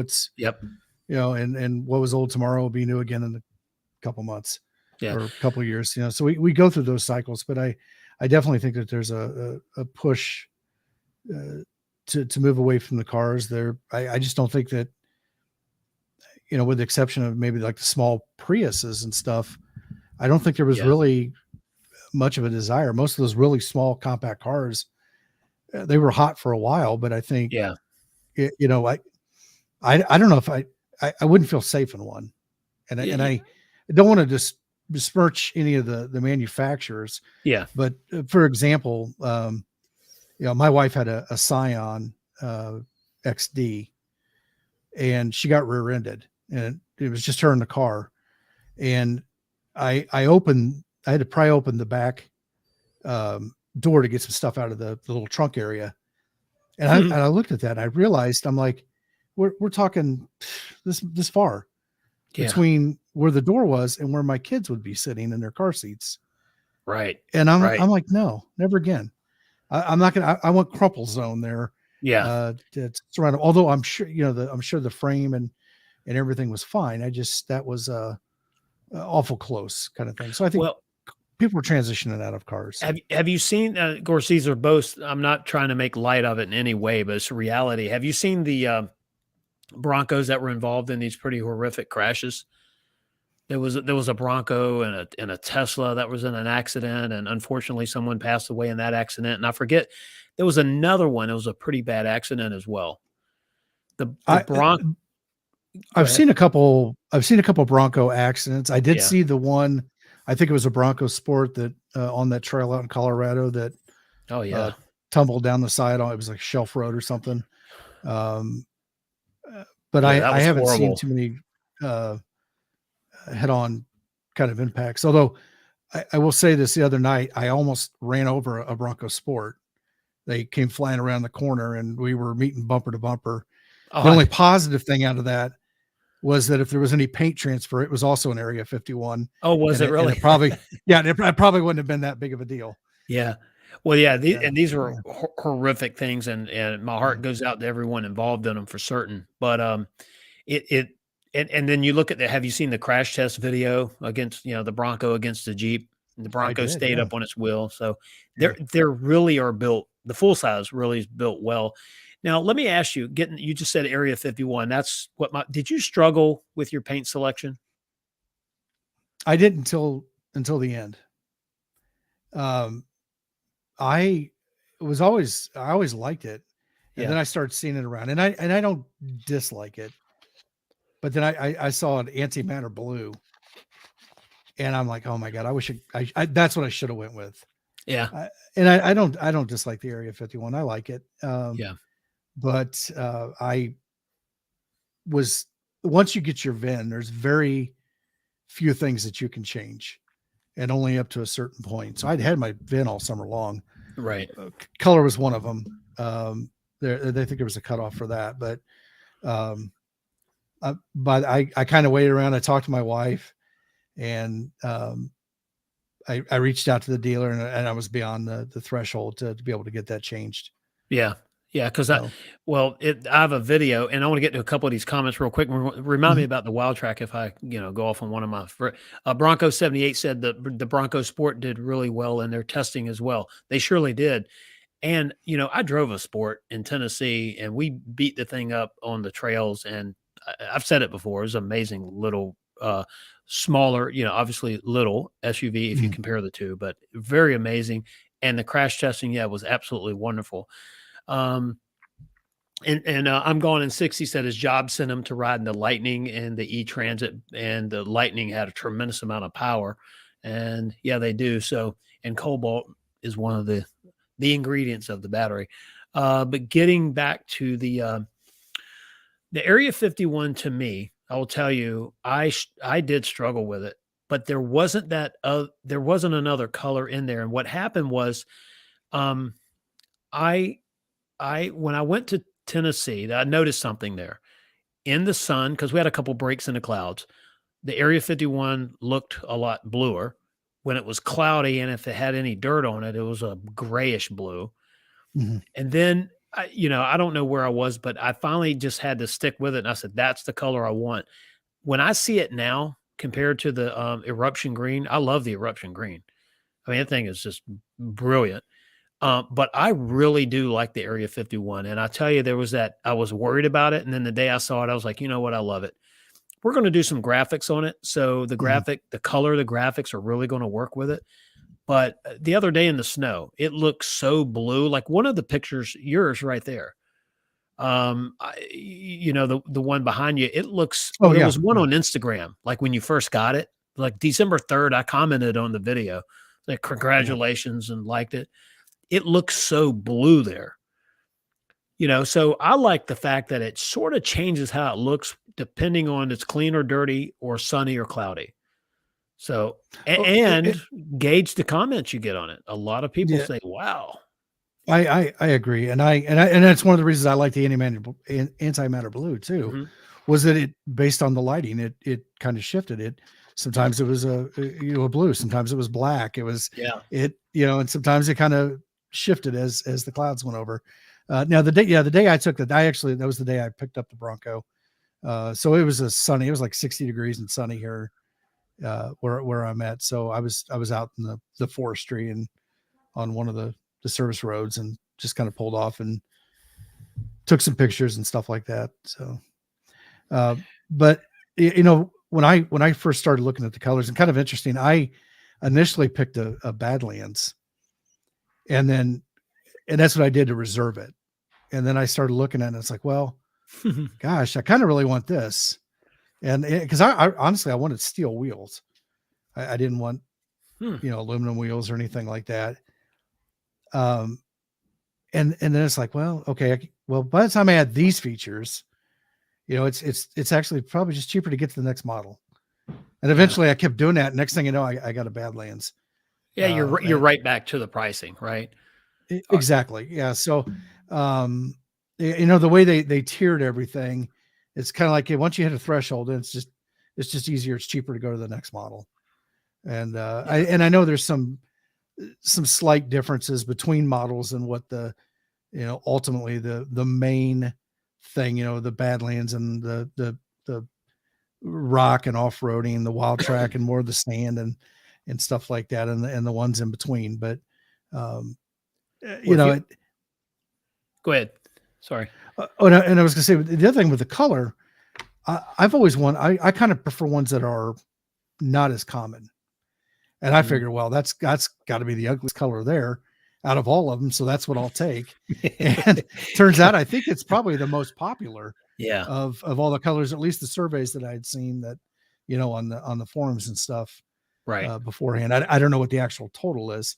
And I do like it. I don't dislike it. My FJ was, it was officially called burnt cherry, but it was purple. Oh, burnt cherry, but purple. Oh, I saw a video. You have a picture on your Instagram of that. Yeah. It was burnt cherry. I think I doctored and messed with the coloring on that photo a little bit, but it was purple, and and it was affectionately called grape ape. That was the name of the great. I had a friend with some Dodge Charger Challenger years ago, and they called it the grape ape. So let's see. Kevin went with orange. Yep. Stuck between Cyber Orange and Antimatter Orange. Yep. Do you think there's too many selections? I do. Of everything? I do. I think, I think they would have been better served if they had scaled some of that back. It's an off-road vehicle. Right. I mean, there's creature comforts in it, but it's an off-road vehicle. And I think they could have probably cut that from like 7 down to 4. Yeah. Right. And have your basic, your entry, your next one up, you're almost there and all the way there. And I guess the first edition too, Jeffrey Babb said hot pepper red. The hot pepper red's growing on me. At first I didn't know what to think of it, but now when I see it, it's like, wow, it really is a sharp color. Now something I see, like the difference between your eruption green, I think the green pops. Yeah. Whenever I see it, it looks like it stands out, where the Area 51 is more of a flat, matte type color. It's there, but it doesn't pop. Right. But a lot of that, I think, depends on the weather conditions and, whether you got sun out or not, or a little bit of dirt on the sides. Yeah. Well, I did a video of my walk around right here in my driveway with the snow on the ground. And one of the things I mentioned was, because someone commented that they had Area 51 ordered but now they were looking at the green. And I said, the question is, if you want sort of that chilled, relaxed color, kind of neutral, laid back, stealthy, Area 51's for you. If you want more bright, rich, a lot of metal flake, um, yeah, eruption green's a good selection as well if you like green. And some people there again that like a red might go to hot pepper because of the flake in that. And I know the rapid red is a really nice color. I remember seeing one up in Pennsylvania. First one I'd seen. Well, no, I saw there was one in Townsend, but it was dirty. But the first clean one, right, was in Pennsylvania, and it was amazing. So you know what? The colors are they are what they are. But when they added the eruption green, that changed things. I was going to say something about my Wild Track. You know, I told you I reserved a Wild Track early on, and what happened was we had it priority code 99, and I said, well, we'll deal with that later. So in late October, there was a deadline. I forget what day it was. It was late October that it had to be converted from a priority code 99 21 model year. It had to be turned into a 22. And then once it was a 22, then it could be priority code 99 again. You couldn't carry the 21 over. At some point, you had to take it off, change the year. Mm-hmm. Well, what happened to us was it got taken off on Wednesday. Thursday, you know, the build dates come out, and I got a VIN and a build date, and it was a race red Wild Track mid package because we hadn't decided on everything we wanted. And that's just kind of, you know, that was like the picture. You know, when you printed the picture, a lot of the Badlands had the Area 51, the Wild Track showed red, you know, that we didn't change any of it. And that's how it was pictured at Ford. So the next day, my dealer was able to change the trim from a Wild Track to a Badlands and change the color. We changed the interior to Luxe, but we couldn't add the toe or the modular bumper. It just would not allow it to be added. I guess commodity constraints, like, you know, some of the stuff we were told that was holding your Bronco up may or, you know, sometimes I question some of it, but this was legit. You couldn't order it. And that was late October. So thank goodness we were able to change that because I wanted a Badland, I wanted Luxe, and I wanted eruption green. So that's how we ended up with the second one. And it was a little nerve-wracking. How do you feel about that 12-inch screen? I love it. Yeah, me too. I just, you know, something like that, the bigger, the better for me, because it's all about visual and ease. So as you're driving down the road, you know, everything is easier to figure out where it is and, you know, make it happen. Right. Mash the button, swipe, you know, see, I mean, whatever you're doing. So I think it was worth it for me. And I might be the only person on the planet, at least on social media, but I like the B&O sound system.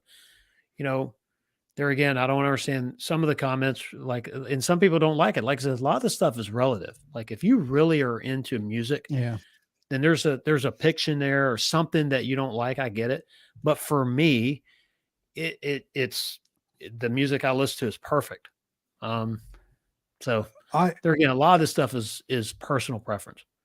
Yeah, and I agree with that. I haven't had too many complaints with the B&O system, although I think I think Ford could have done better with the B&O system in doing something more than just a 3-band EQ.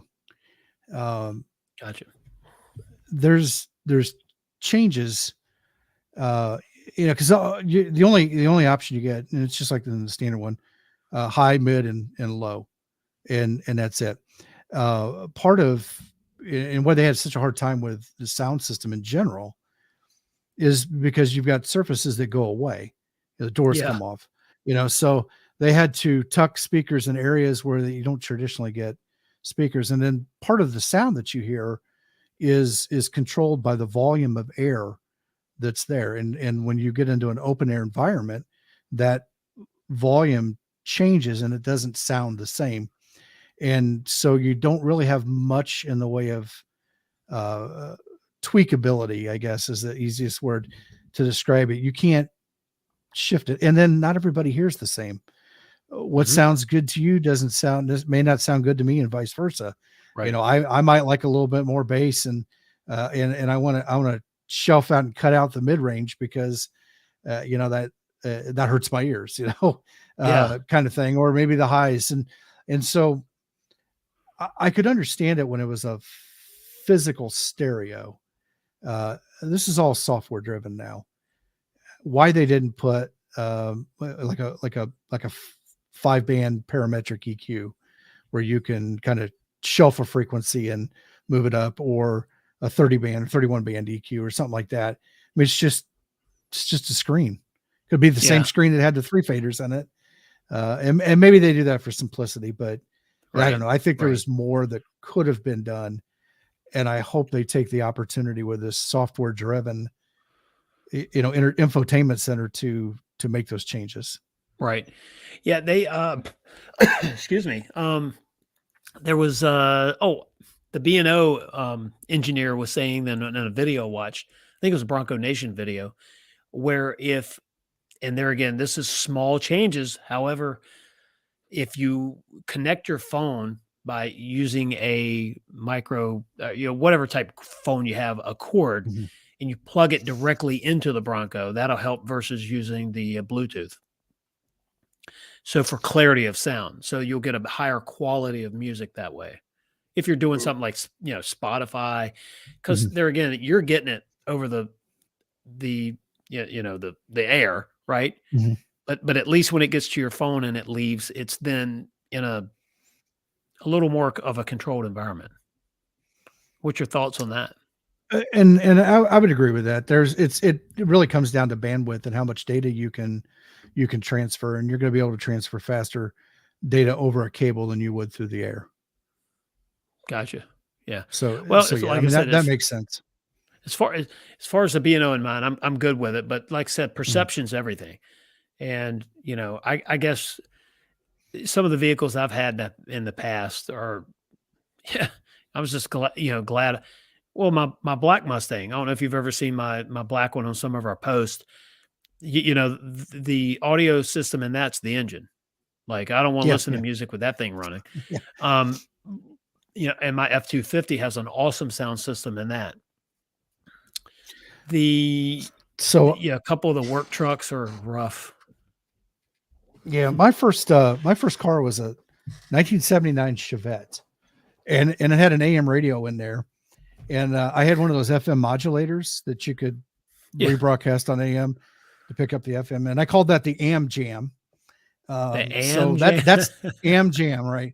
So that's what I started out with as far as a radio in my car. So anything above that is great, right? So I do think that there are a lot of valid complaints with the standard audio system. Mm-hmm. I was talking to my sales manager over there about that, and he said, well, Ford's never really been known for their stereos in their cars, so and I think it probably, a lot of people, myself included, bought this thing basically sight on, we were already committed to it, sight unseen. And so there's got to be some pitfalls, and whether you can live with those or not, it's a different story. Different ones from there. But it's really there just to get music. I most of the time I listen to podcasts, stuff like that. It's talking. So there's really not a lot of high fidelity music to worry about. But with the B&O, it does sound, it sounds decent. It's not high fidelity. But it's definitely passable. And, anything I could do to turn up to drown out the kids in the back seat is great to me. You gotta love it. Yeah. Including the ambient noise from the inside the vehicle, from the road noise. Yeah. I totally get it. Jeffrey said, hot pepper red on his 19 Ranger. We're gonna go back to color there real quick. Try to catch all the comments we can. Said it's really nice, obviously. Let's see. John said race red's where it's at. So that's why we originally picked race red on the Wild Track. I've had a lot of red vehicles. I think I just needed a change. That's let's see, a beautiful race red demo. Do they have a slot on the radio for a memory card? That's a good question. I don't remember. I have not one. Well, I believe you can read off a USB Okay. Got it. from the thing down below. I haven't tried it, but I believe that's an option. Gotcha. Yeah. Kevin said, I'm sad I can't fit my old 12-inch Alpine Type X I had in my Chevy Cobalt. Yep. So, you know, like you said, the technology that's in the Bronco now, what I do like is the fact that software driven can be modified from a distance. Some of it, right? And then Yes. the other at the dealer, that type thing. I think, what do you think about engine tuning being done through the app? You think that's a reality through the antenna? You think computer changes can happen there? Yeah, I'm not sure. I mean, yeah, they can change all the computer stuff. I don't see that as a problem. I'm not sure how. I'm kind of up in the air on whether I want to send all that data back. I'm doing it right now, but you know, a lot of it. Maybe it was Becky that said, somebody said it's a computer on wheels now is what those cars are. And it's essentially, it's a Bronco as a service is what we call it in the IT, industry. It's whatever as a service. You know, you're basically just paying to use it. You own it, but you don't really own it. And, they make changes on the fly as a service. Right. And it's there. I had some problems with mine being able to connect to the Ford app when I first got it. I had to reset the thing a couple times and was able to get it to connect to my wireless at the house. And a couple of days later, it finally worked itself out and started working. Short of having to go into the dealer and have the update put on. By the way, Blueford said you should be able to plug in a USB memory stick with the music into the same port as a USB port and plug it into your phone. I would think so. Over the air updates. I do like the convenience of over the air updates from the standpoint of something needs to get fixed. They got a problem, whatever, that they can push that update out and get that done. And you're not necessarily inconvenienced because it happens overnight or, some time where you're not having to take the vehicle, take it to the dealership, wait, while they take it back and reflash it and that kind of stuff. So I do like that aspect of it. Yeah. I had a comment pop up on my cell phone here from a video that I did. The video, I don't know if you saw the one today, taking delivery of my 22 Badlands. And I have not seen that yet. Yeah. And this is something I'm glad they commented, and I don't know how to take it, but this is a live me reading a comment and trying to display it, like filter it. But anyway, it says this guy has, and it's my channel. But this guy has 2 Broncos and there's still people that are day one reservations and still haven't gotten theirs. And you know what? I get that frustration. I don't know if you've seen a live or a video where we honest to goodness felt guilty that we got our build date for the second one. I have seen that. Yes. One of the things, I mean, literally it would have been better for us in every way to do it at the end of this year. So yes, I'm going to film it. Yes, we're going to talk about it, but I'm not bragging. Yeah, we got yours, you're waiting. But one thing, the reason why I'm bringing this up, dealer allocation has a lot to do with it. So timestamp,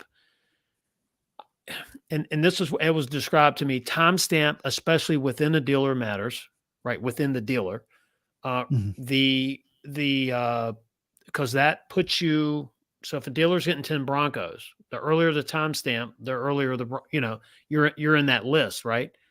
So if 20 people order one from a dealer who's getting 8 Broncos, then there's a lot of unhappy people for that year. I mean, that's happened with one of the Ford dealerships that did a really great job marketing to people to get their reservation moved over. They did a great job. They did everything they were supposed to do, but the system hurt them in the end. And so to me, when we made our reservation, I could not change the dealer, and it put me into the one closest to my house. Well, I wanted to deal with the Ford dealership in Hampton that I normally deal with. And so a month later, we were able to move it to them. Well, luckily, the timestamp that I had on my reservation worked out for me there to get in. So we did get our second Bronco because of where the timestamp was. So it wasn't like overall Bronco orders. It's a timestamp, a reservation within a dealer, and then a dealer has an allocation. And it's just really weird. It's a harder algorithm to understand than YouTube's. I don't disagree with you there, and I think that's the one thing. And the dealership that you were talking about, I thought I heard they had some well over 600 orders, and yeah, I don't know what their allocation is. And now I've heard some reasoning for the allocation, and wanting to get these things distributed around the country evenly. I don't know if that was necessarily the best move with all of the delays that were already happening. I think that just getting them out there as fast as possible, right. That they would find their way around the country. And we have to remember when this Bronco came out, right? This point in time in history was hard for manufacturing and labor. Mm. So now I'm not saying that's all of it, but as a business owner, I get it. We had a hard time moving houses, getting houses ready to sell. The sad thing was you could sell a house in an hour, to some people, or in some, like in a market or something, the house would go in a day or whatever. But the problem was getting the house ready for the market, because we have a high standard of our building quality of construction. So we're just not looking for people that can breathe. We're looking, we have craftsmen that work on our houses. So there's, but anyway, so it was hard for us to do our job, but so that had something to do with it. It's a new vehicle. It's a revamped plant. There's a lot of commodity issues getting the parts in and pieces. I mean, when you take it and you put it all into a pot, it was just a complicated time to introduce a new vehicle. Now, there again, I'm not trying to just make excuses for everything at all, but it is a reality. But the deal about getting the second Bronco, to me, it wouldn't hurt my feelings to get it November, December this year. But because of the timestamp, the position, it's just the way it worked out. Yeah, my frustration for mine wasn't so much I'll get it when I get it. Yeah, my frustration really came from the process of getting delayed, and like January 5th was one of the production dates. January 4th at 8:30, 9 o'clock at night, I got the email and said, "Oh no, sorry, we're pushing it back another 3 weeks. Here you go. Here's a calendar. Oh, here you go. Here's a thing like that." That's kind of for me was more the frustrating part for the whole thing. But and I'm not even sure how that allocation stuff works. I used a small dealer, but like I said earlier, that dealership is part of a larger family of dealerships. Not only, I mean, they've got Ford dealerships, they've got Kia dealerships, and they've got multiple sides of town covered, plus some of the little satellite towns that I live in. So they're huge. I don't know if we benefited from the brand or the dealership name and all or if it was just, each one of the Ford dealerships they owned, if they were treated individually, or if it was part of the larger Ford dealership under this one label. So, they seem to get quite a few in, but I don't know the exact number. I don't know if they've got Mitchell Watts status or, because I've heard he's got a lot of Broncos coming through there. Yeah, but I don't know about any other dealers, but in the research that I've done and people I've talked to that are in the business, they've always moved vehicles, like a lot of vehicles. Yeah. So I think their numbers are already supporting that. One thing I want to mention is, I'm not smart enough to know how it should be done. I just know how it has been done.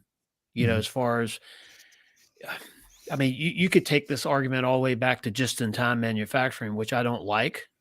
I understand why it's done, but I don't like it. I did a video on it. Is it time for it to go? In a global economy with, you know, things that are not predictable, you have to have a little bit of a buffer. And trust me, I know numbers. I understand that a little bit of one thing added up to build a vehicle is a substantial investment, capital investment. But also look at what manufacturers lost in 2020, especially, and even in 2021. And that's money that's not even leveraged that you'll get back. That's money, that's revenue lost because of it didn't exist. So I think the argument could be made at some point you have to invest the dollars that would then normally be used into expanding the brand.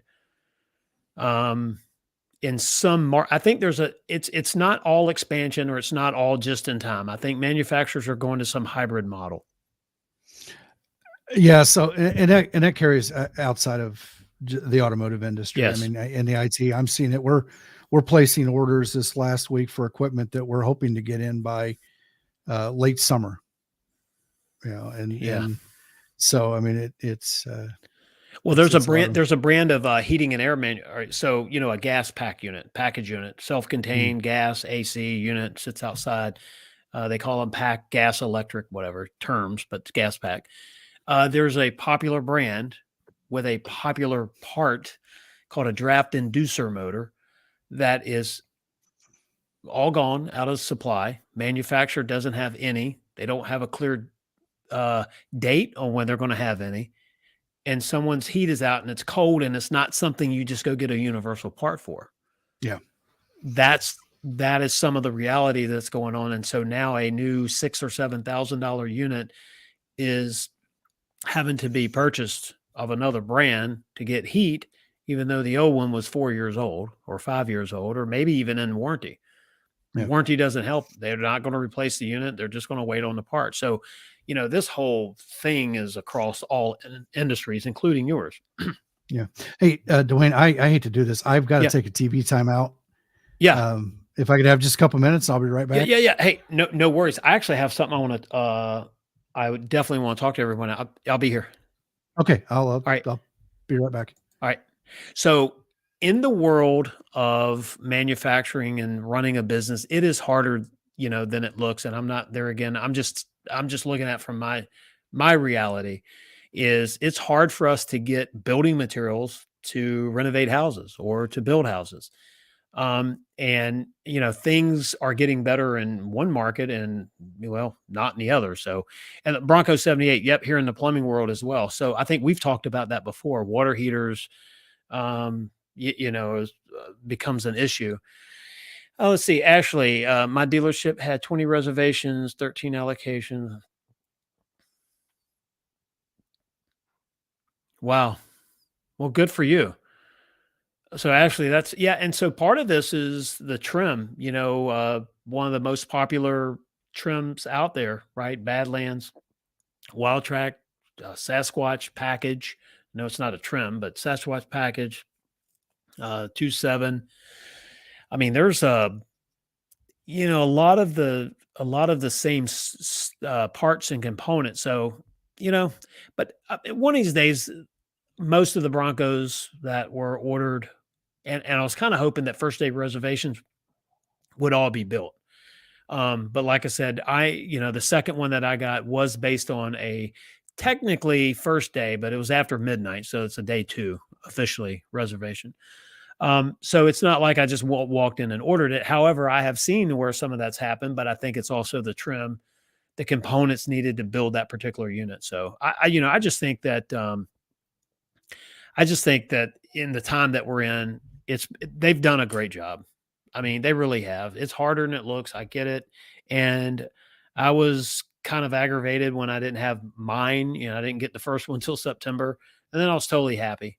But, I get it. So I want to get off that subject. I just wanted to bring it up because I'd actually talked to someone at the dealership that had some very clear information on it was not allocations overall, but an allocation within a dealer, and then and anyway, let's talk about something else. How about 2.7? What's up, my man? It's bedtime, brother. Yeah, I'm about to go to bed. All right, say hi to everyone. Hello, everyone. All right, so you like the new mic? Mm-hmm. It actually works. Looks cool. So anyway, all right, bedtime. All See right, ya. good night, everybody. See ya. All right, Bloover. Holders have a hard time with the pricing. Yeah. So Bloofer, that's a good point. There's actually in contracts now, there's language in there that's been added. It's been about a year and a half now, if not longer. There's some language in there that says that's a price and that's a market rate. And if anything changes, the overall price of the project goes up. Some people don't like that, but Blueford, I know what you're saying. Some people don't want to sign a deal like that because they feel like it's open-ended, and I get that. But on the same time, the builder can't guarantee something that, it's going to take 6 months to start that process. So, hey, thanks for saying that. I'm going in 60, and Mike Max. Yeah, Bronco 78. Yeah, hopefully he'll be back soon. All this school stuff. He's had a lot of extra school stuff, and hey, you're back. Yes, sir. All right. So, and I won't keep you too much longer. We've been 2 hours. So this is officially halftime for you and Dave's live stream. So congratulations. Yeah. We're almost to the minute.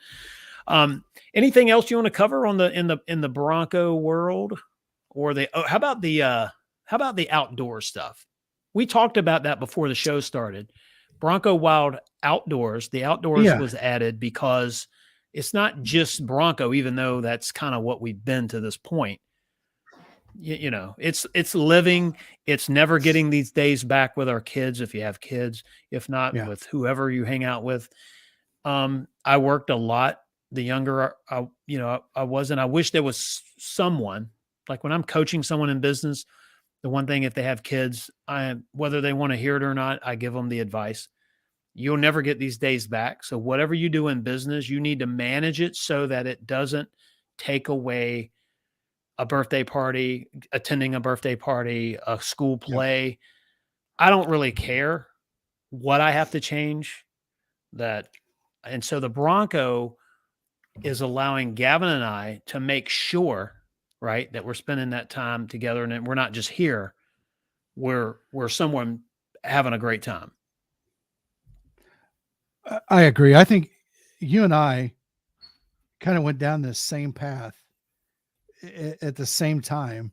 Yeah. You just happened to get your Bronco before mine, and you start producing videos. Yeah. Because I saw across your channel, and I'm like, oh, this guy sounds just like, wait a minute. That's what I was doing. But I didn't have an opportunity to get any videos up because I didn't have a Bronco in the driveway to be able to do that. But, now it's there. And I agree, the one thing I've learned in having the two different generations of kids, not generations, but there's 12 years between my oldest son and my next oldest son. Gotcha.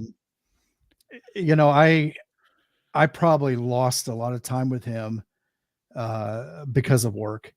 I can't do this because I got to work on this report, or I got to fix this server, do something after hours. And I a few years back made a conscious decision to stop that. I wasn't going to do that with my younger kids. There are some times that I have to do things after hours that are, because it's because of impact to end users and stuff like that. But for the most part, I try to do it all during the day. So when I'm done, I walk away from work and I forget about it, and I don't bring it home with me. It doesn't try to influence my life. And I want to get out. I want my kids to be able to enjoy the outdoors, and, they play video games. Their technology is part of their life. Not like it was with my older son, or, theirs is much different than what it is with the older son. Right. I get it. And, their video games, tablets, everything in school now is done with electronics in some way, shape, or form. Right. And I don't want them to miss out on what is around us because their faces on a screen.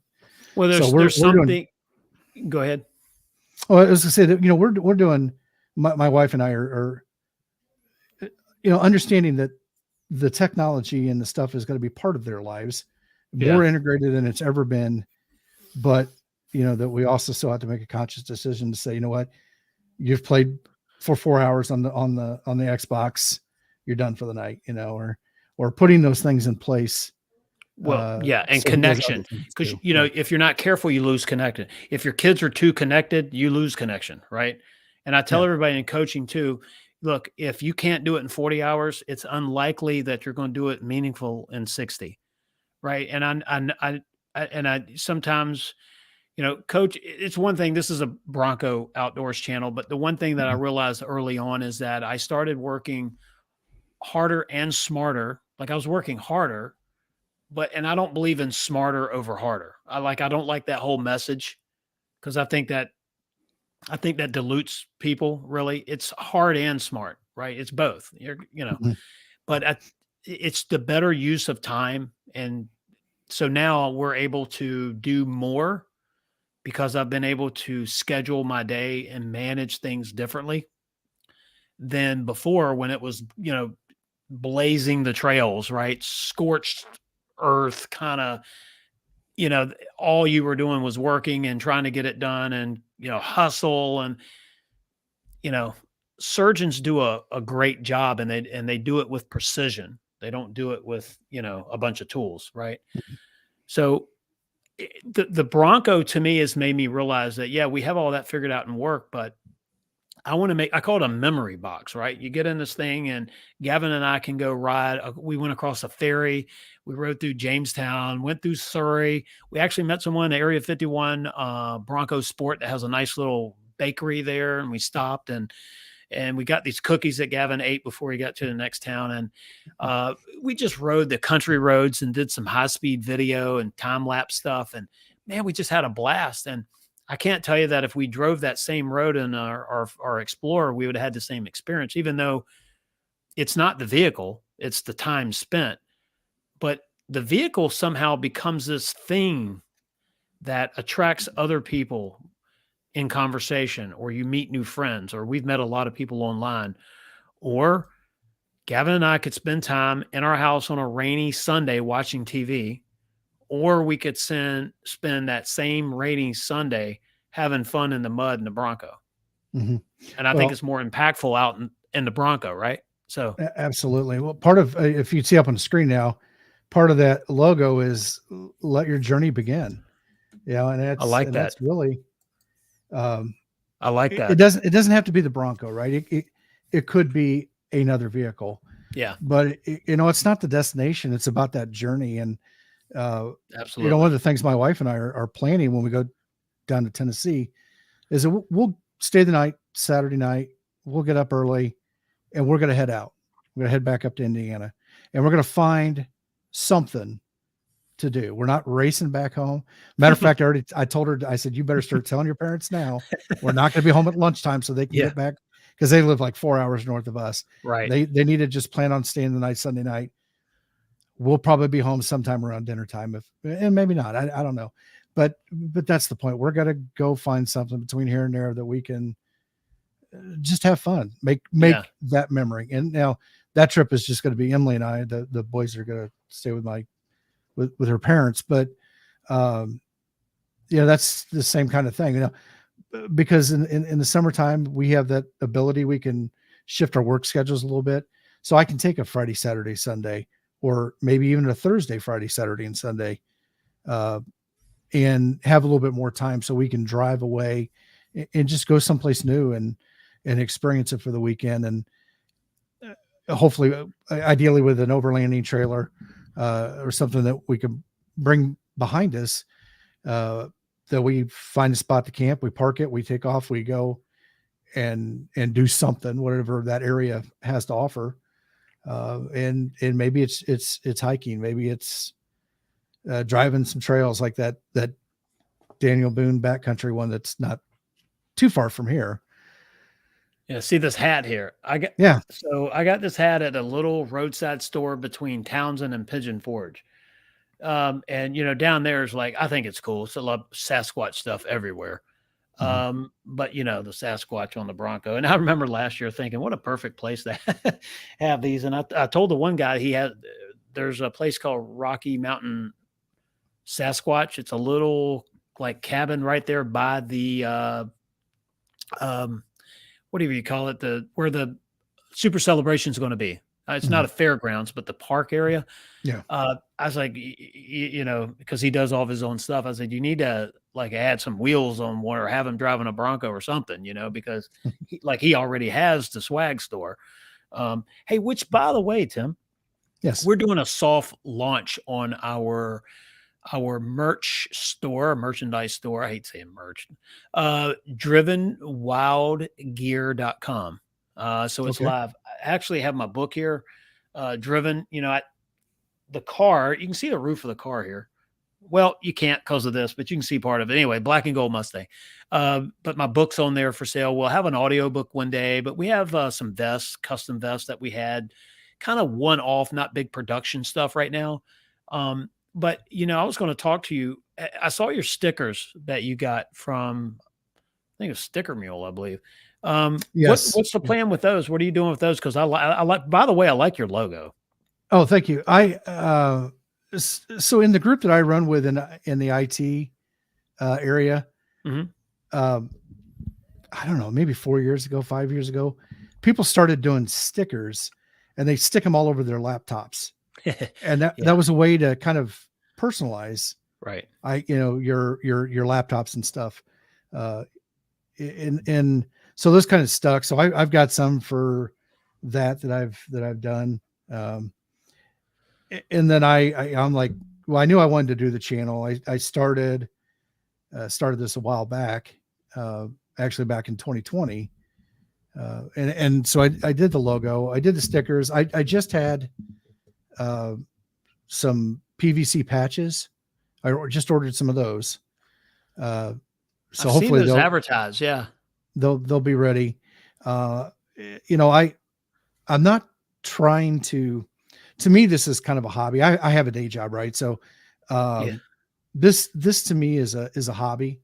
And it was like, I was telling Dave last night, if it's a hobby that I can have pay for itself, I'll do it. But I'm not trying to make a buck off. I don't care if I ever get monetized or anything. To me, this is about kind of giving back in a way. And I think one of the things I really haven't mentioned, but during the pandemic, being so busy with work, my escape was through YouTube videos of people hunting, fishing, deep sea fishing, off-roading, and overlanding.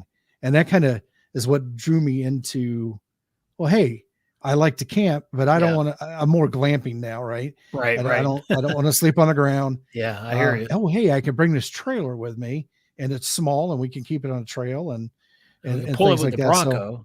And pull it with the Bronco. Absolutely. So, that's kind of like overall where I'm going. And, I'll make some stuff, give it away. To me, I kind of see it as an advertising investment, but I'm not really treating it like a business. But no, I hear you. And also the creativity, when it's not a job, the creativity typically goes up. Yeah, because you become, it's too many times in business too. You try to protect what you have, so you're fearful about expansion. If you started a business and you had $1. And you would invest that dollar in a heartbeat and wouldn't think twice about it. But 5 years later, you have $1 million. You've done well. Investing that next million is harder than that first dollar, right? I mean, when it's a dollar, you have nothing to lose. It's a dollar. You have nothing to lose. Or you're already, a dollar, you're already up against the wall. The only thing you have is something to gain. And too many times we get into a position where so I think, I don't want to go off there, man, I could just get into this. But, my point being is that when you start getting creative about your video, your angle, look at Gavin.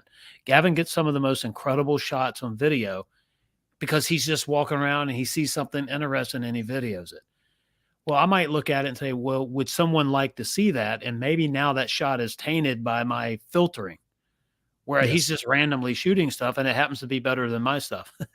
So I think that if it is truly a hobby, then it's just fun, and that's all there is to it. And I'm having fun. I'll tell you what, I look forward to every Sunday night at 8 o'clock.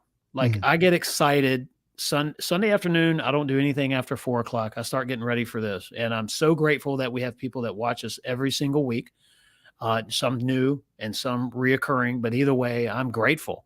I'm glad someone takes time out of their life to watch and listen to what we're talking about. And, my contributions, I was a builder for the TV show Extreme Makeover. And that was one of the things that it was such a contribution that I loved it, but I was exhausted.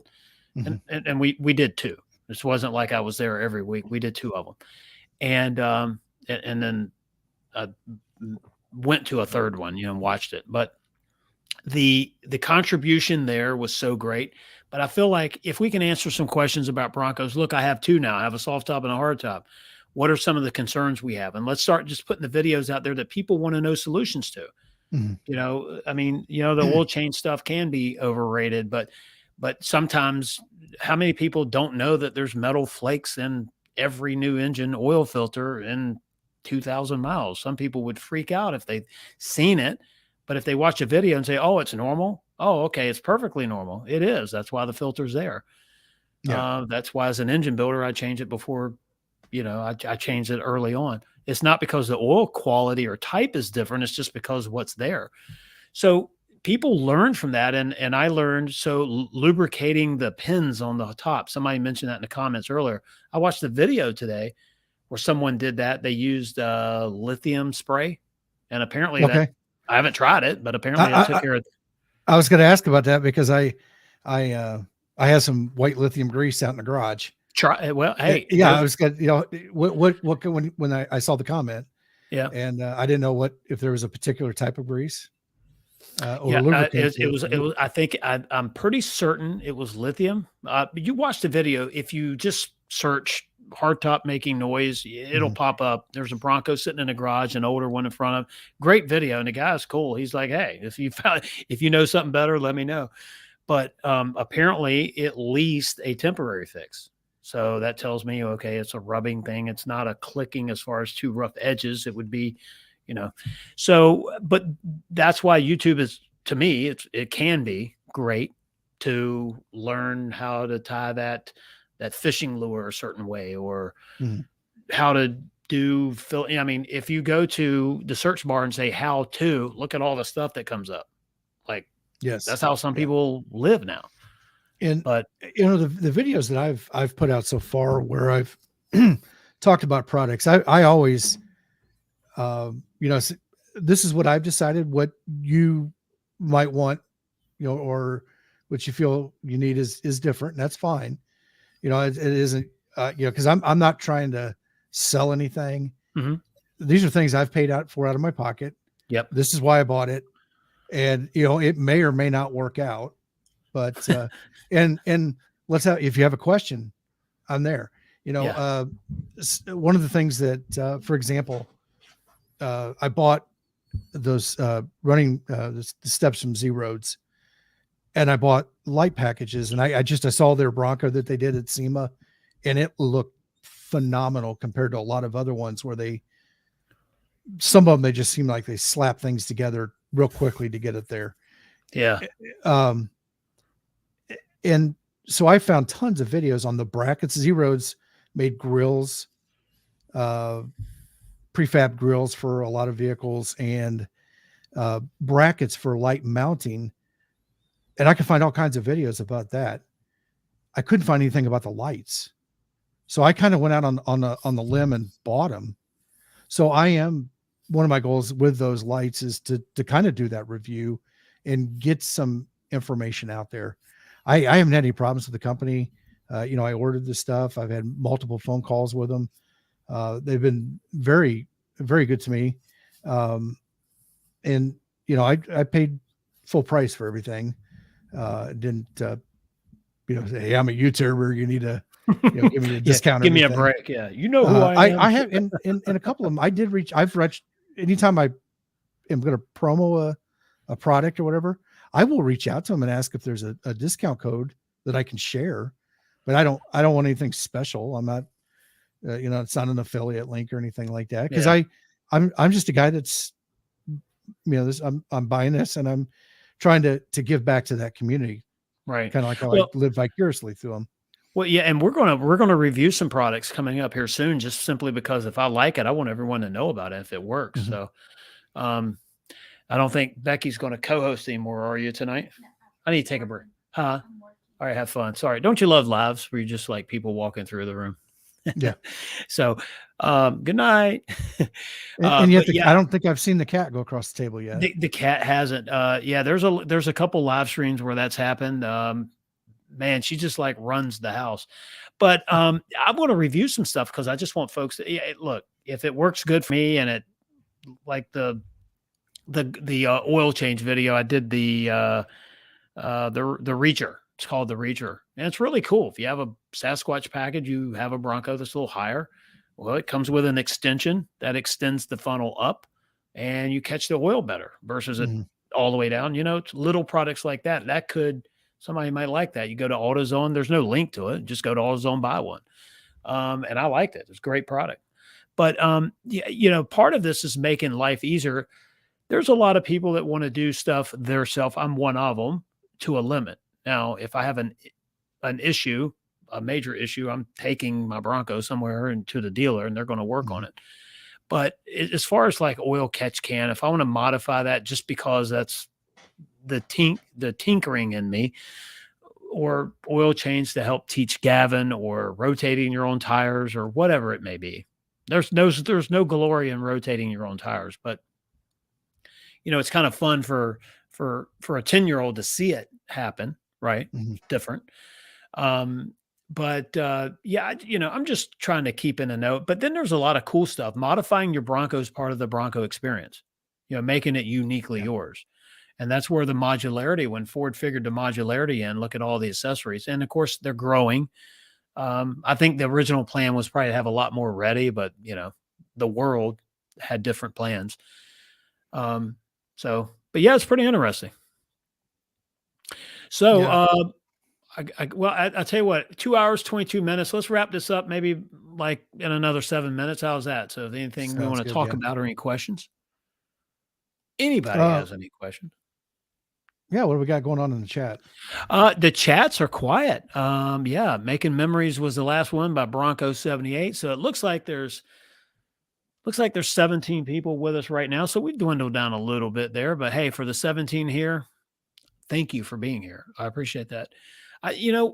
Some of the accessories, I was going to do a light bar, and they make a lot of noise. I think I talked to David about it, and he was saying, well, they can be a little noise, but if you need one, you need one. I was like, all right, well, and I started looking into it, and sure enough, it's considered, like, well, okay, well, if I need one, I'll buy it, but do I need it? And then I started looking at, but then I'm thinking, no, I want to add a light bar on one of them because where we're going, we need light. I mean, it's functional. Who cares if it makes a little noise? And then, so what's happened is as I'm going through the thought process, it's not like I had this grand plan. I knew exactly what I was going to build and ship it off to SEMA.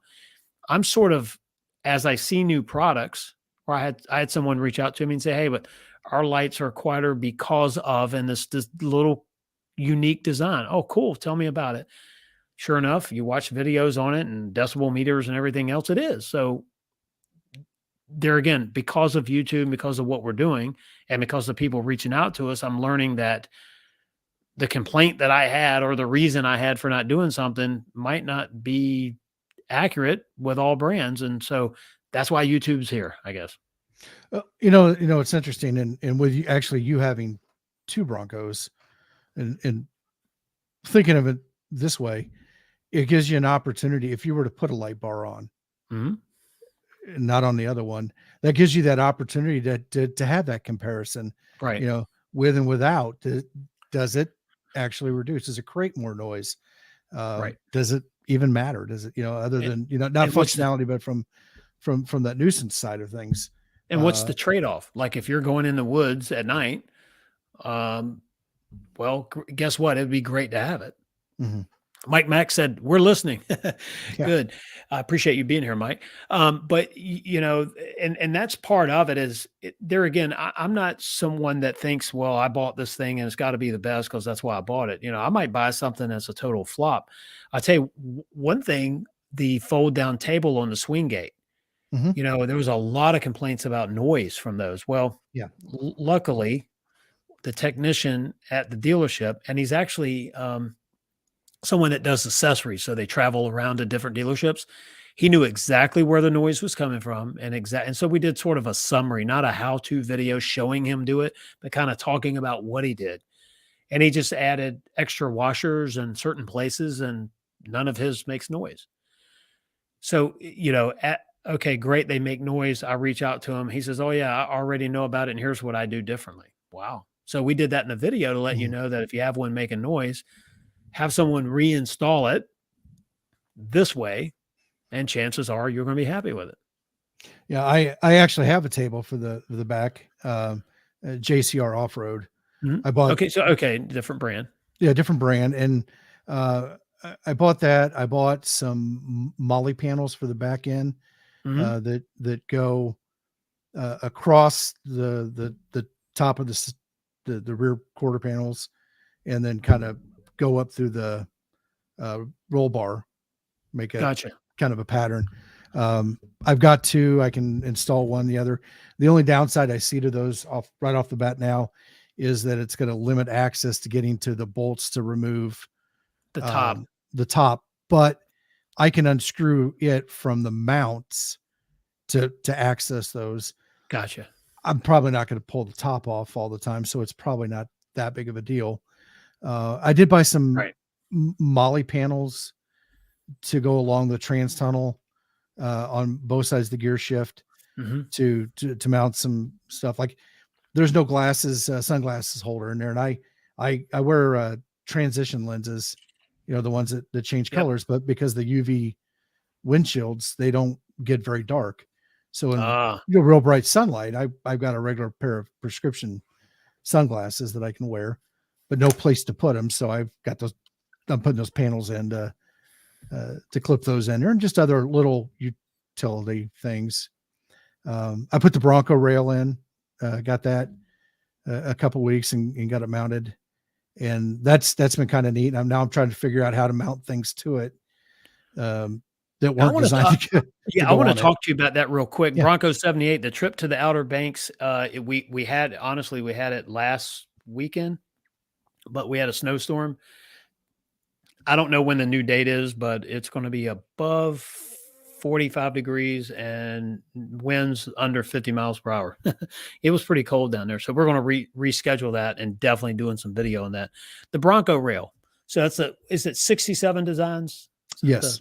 Okay. How did you have to drill? I guess you have to drill holes or no?